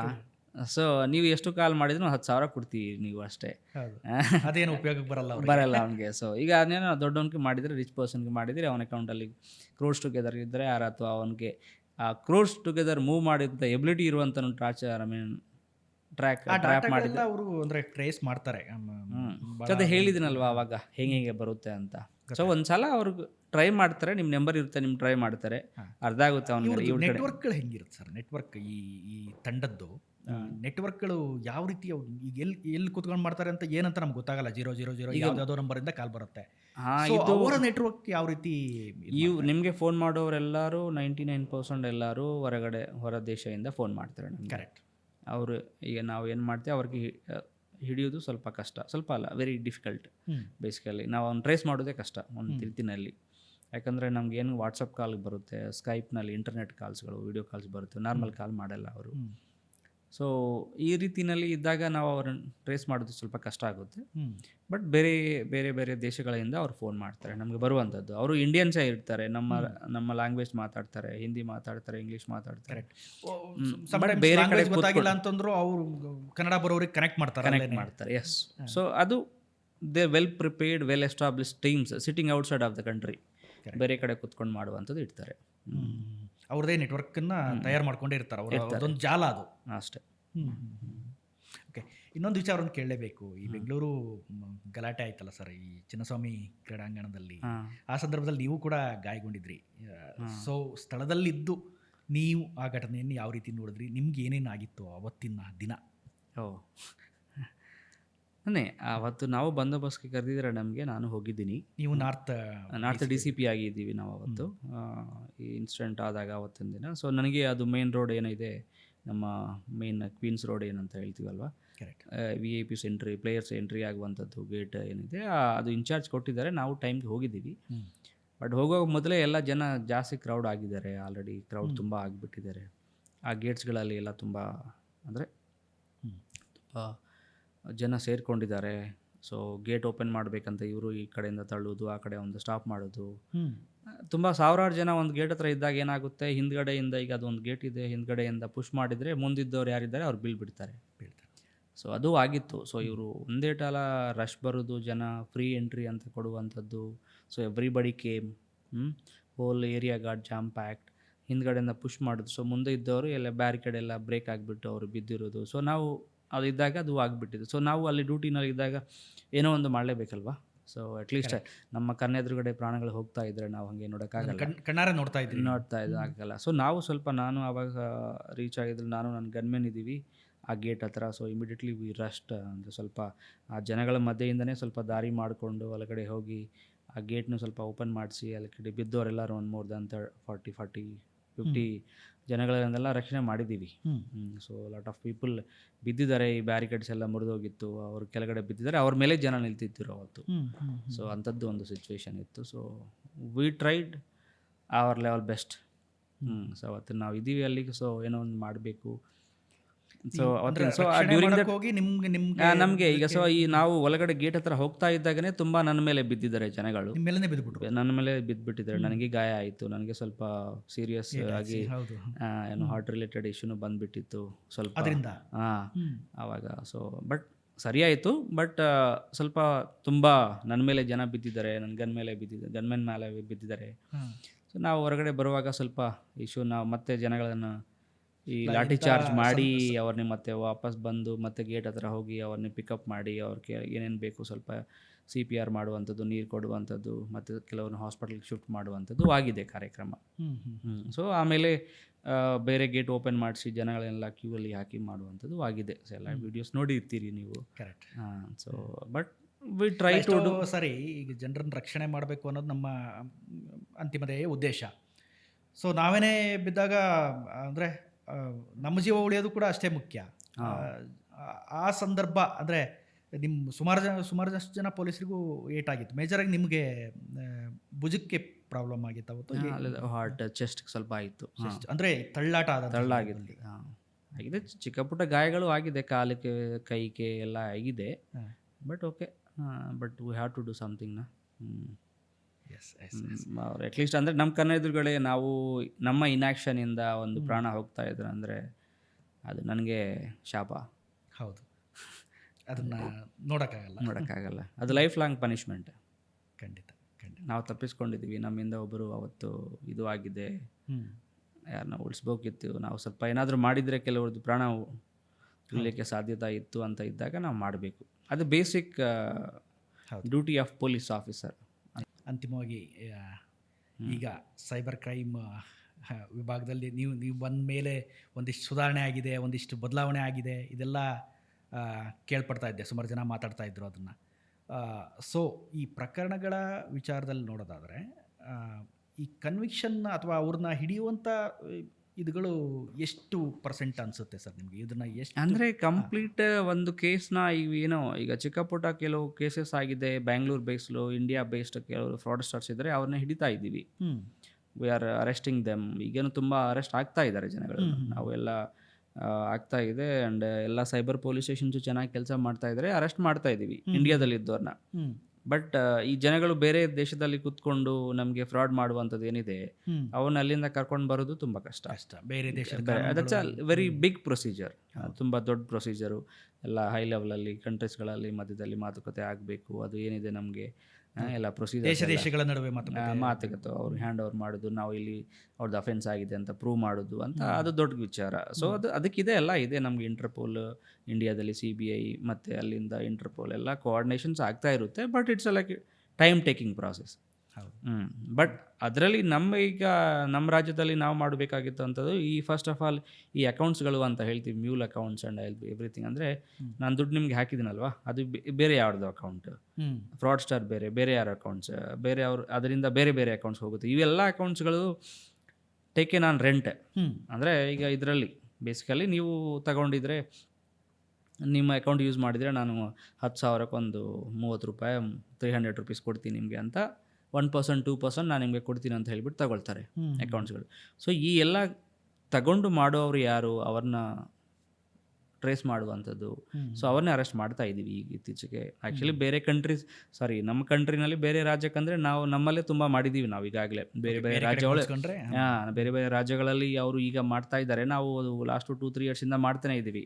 ಈವನ್ ಇದರಲ್ಲಿ ಬ್ಯಾಂಕರ್ಸ್, ಏನೋ ಬ್ಯಾಂಕ್ ಅಫಿಷಿಯಲ್ಸ್ ಯಾರು ಹೆಲ್ಪ್ ಮಾಡ್ತಿದ್ದಾರೆ ಅವರು ಅರೆಸ್ಟ್ ಆಗಿದ್ದಾರೆ. ಬೇರೆ ಬ್ಯಾಂಕರ್ಸ್ ಆಗಲಿ, ಫ್ರಾಡ್ಸ್ ಮಾಡೋರು, ಅಕೌಂಟ್ಸ್ ಎಲ್ಲ ಬ್ರೋಕರ್ಸ್ ಟೈಪ್ ಇಡ್ತಾರೆ. ಯಾಕಂದರೆ ಈಗ ನಾವು ನಂದು ಅಕೌಂಟ್ ಅಲ್ಲ, ಬಟ್ ನಾನು ಚೆಕ್ ತಗೊಂಡು ವಿತ್ಡ್ರಾ ಮಾಡ್ತಾ ಇದ್ದೀನಿ ಅಂದರೆ ಏನರ್ಥ, on behalf of somebody I am doing, ಏನೋ ಒಂದು ಡೌಟ್ಫುಲ್ ಇರುತ್ತೆ, ಅದು ನಮ್ಗೆ ಗೊತ್ತಿದ್ರೆ ಮಾಡ್ಲಿಕ್ಕೆ ಆಗುತ್ತೆ ಹೇಗೆ. ಸೊ ಈ ಪ್ರಾಪರಾಗಿ ಐಡೆಂಟಿಟಿ ಇಲ್ಲದೆ ಅಕೌಂಟ್ಸ್ಗಳು ಓಪನ್ ಮಾಡಿ ಕೊಡ್ತಾರೆ ಅಂಥವ್ರನ್ನ ಅರೆಸ್ಟ್ ಆಗ್ತಾ ಇದ್ದಾರೆ. ಒಂದು ಈಗ ಇತ್ತೀಚೆಗೆ ನಾವು ಒಂದು ಇನ್ವೆಸ್ಟಿಗೇಷನ್ ಸೈಡು ಮಾಡೋದು, ಇನ್ನೊಂದು ಈಗ ಟ್ರೈನಿಂಗ್ ನಮ್ಮ ಪೊಲೀಸ್ ಅವ್ರಿಗೇನೋ ಒಂದು ರೀತಿಯಲ್ಲಿ ಸೈಬರ್ ಟೆಕ್ನಾಲಜಿನಲ್ಲಿ, ಸೈಬರ್ ಕ್ರೈಮ್ಸ್ ಇನ್ವೆಸ್ಟಿಗೇಷನಲ್ಲಿ ಜಾಸ್ತಿ ಟ್ರೈನಿಂಗ್ ಕೊಡುವಂಥದ್ದು ಪ್ರಯತ್ನ ನಡ್ತಾ ಇದೆ. ಇದು ಯಾವಾಗ ನಮ್ಮ ಇದು CIDನಲ್ಲಿ ಸೈಬರ್ ಕ್ರೈಮ್ ಡಿವಿಷನಲ್ ಸೆಂಟರ್ ಪೊಲೀಸರ ಜ್ಞಾನವನ್ನು ಅದು ನಡೀತಾ ಇದೆ continuously. So these are the things continuously ಆಗ್ತಾ ಇದೆ. ಸೊ ಇತ್ತೀಚೆಗೆ ಮೇಜರ್ 1-2 ಪ್ರಕರಣಗಳನ್ನು ಗಮನಿಸಿದೆ ನಾನು. ಚಿಕ್ಕಬಳ್ಳಾಪುರ MP ಸುಧಾಕರ್ ಅವ್ರ ಪತ್ನಿ ಒಂದು ಡಿಜಿಟಲ್ ಅರೆಸ್ಟ್ಗೆ ಒಳಗಾಗಿದ್ರು. ಅದೇ ರೀತಿ ಇನ್ನೊಬ್ಬರು ನಿರ್ದೇಶಕ ರೂಪಾ ಅಯ್ಯರ್ ಅವರು.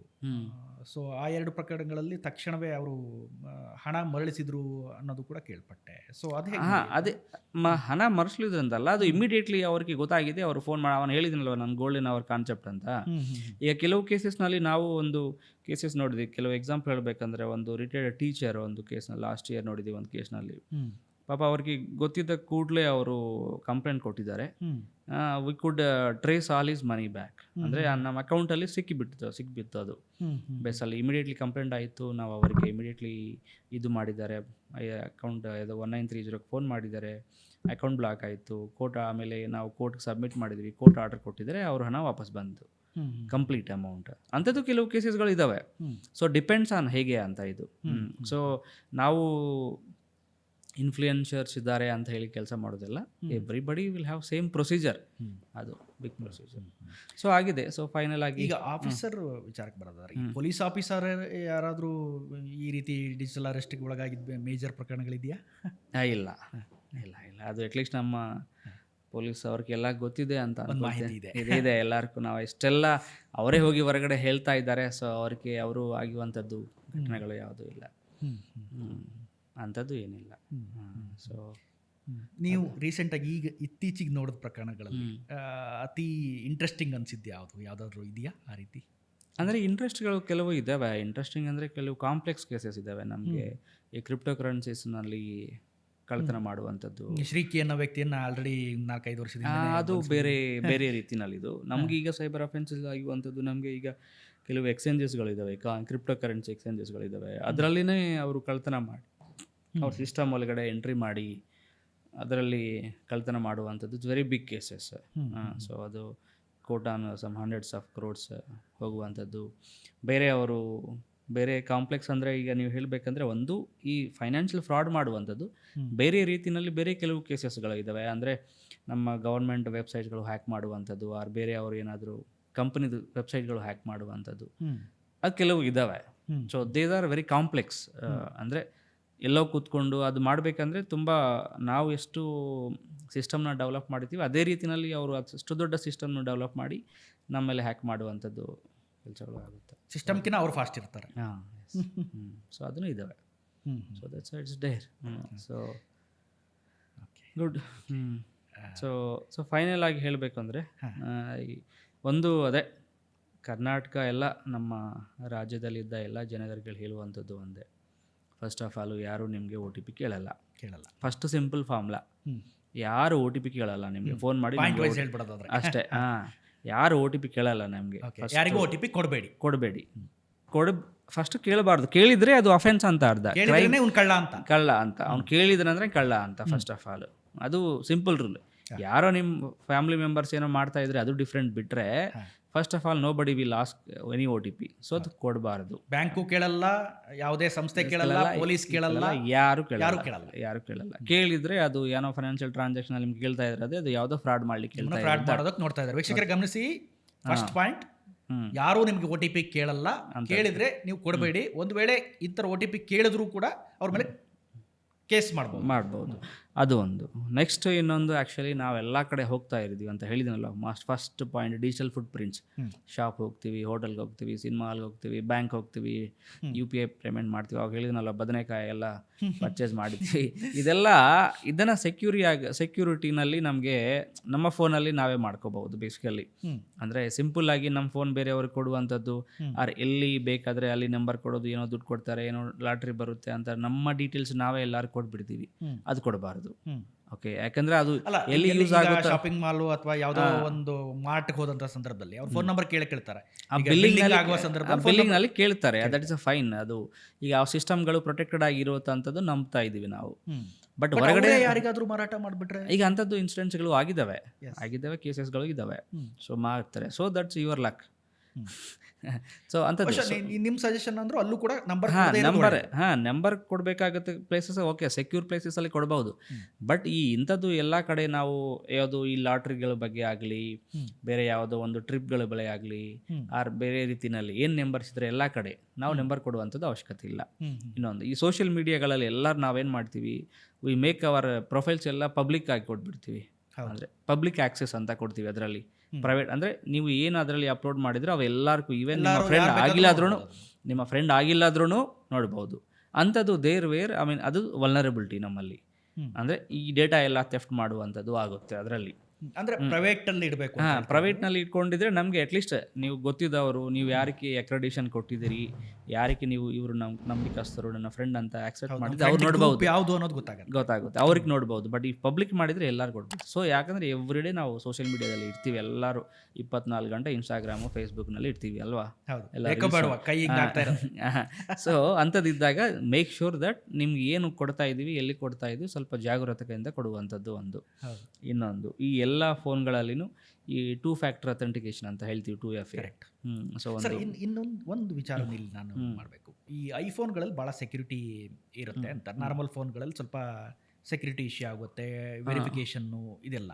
ಆ ರೀತಿ ಏನಾದರೂ ಇದೆಯಾ ಆ ಥರ? ಅದು ಹೈ ಲೆವೆಲ್. ಅಂದರೆ ಪರ್ಸ್ನಲ್ ಆಗಿ ನೀವು ಐಫೋನಲ್ಲಿ ಎಲ್ಲರೂ ಕೊಟ್ಟಿದ್ರೂ ನಿಮ್ಮ ಡೇಟಾಗಳೆಲ್ಲ ಹೋಗುತ್ತೆ. ಈ ಆಂಡ್ರಾಯ್ಡ್ ಫೋನಲ್ಲಿ ಎಲ್ಲ ಕೊಟ್ಟಿದ್ರೂ ಡೇಟಾ ಹೋಗುತ್ತೆ.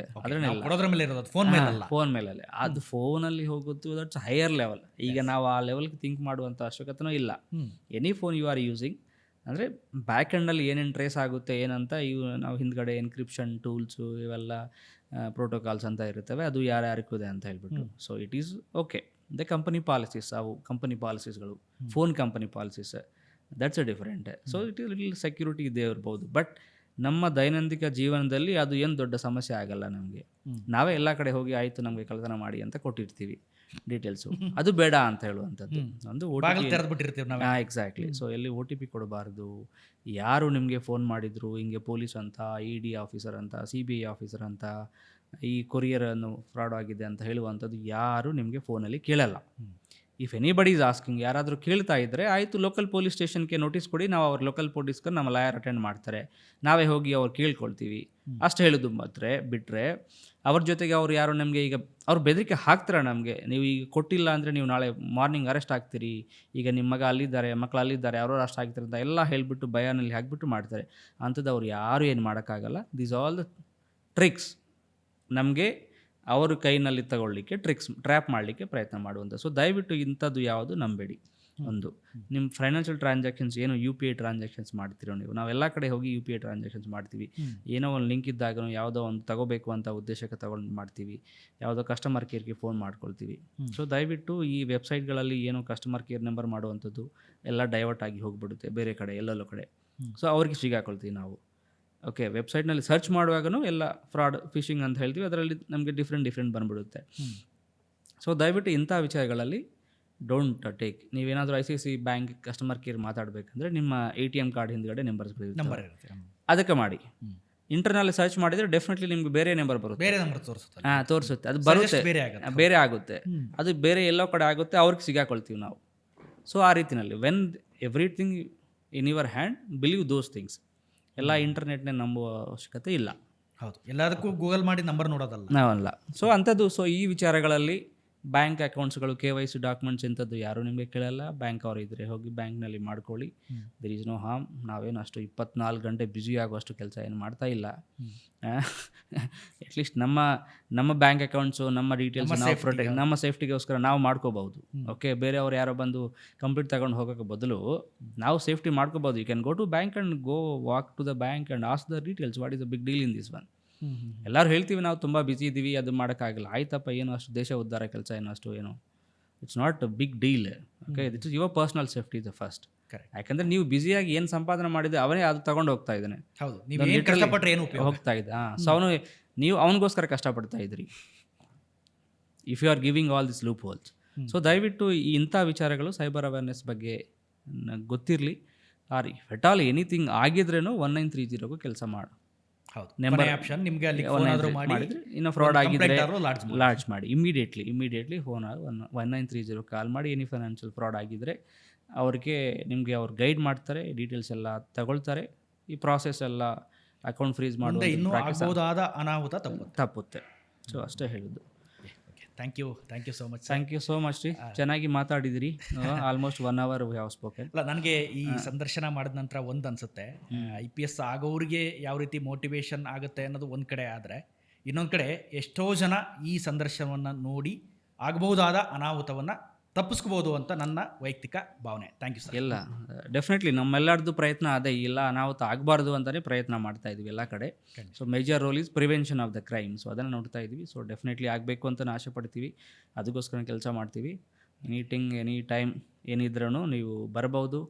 ಮತ್ತೊಮ್ಮೆ ಎಲ್ಲರಿಗೂ ಜನಗಳಿಗೆ ಎನಿ ಸೈಬರ್ ಅಫೆನ್ಸ್ನಲ್ಲಿ ಫಸ್ಟ್ ಆಫ್ ಆಲ್ ಅವೇರ್ನೆಸ್ ಆಗಲಿ ತಗೊಳ್ಳಿ. ಆಗಿದ್ದರೆ 1930 ಕಾಲ್ ಮಾಡಿ. ಓಕೆ, ಥ್ಯಾಂಕ್ ಯು, ನಮಸ್ಕಾರ. ಎಸ್ ವೀಕ್ಷಕರೇ, ನೋಡಿದ್ರಲ್ಲ, ಇದಿಷ್ಟು ಇವತ್ತಿನ ಸುಮನ್ TV ಪಾಡ್ಕಾಸ್ಟ್. ನಿರಂತರ ಅಪ್ಡೇಟ್ಸ್ಗಾಗಿ ನೋಡ್ತಾ ಇರಿ ಸುಮನ್ TV ಕನ್ನಡ.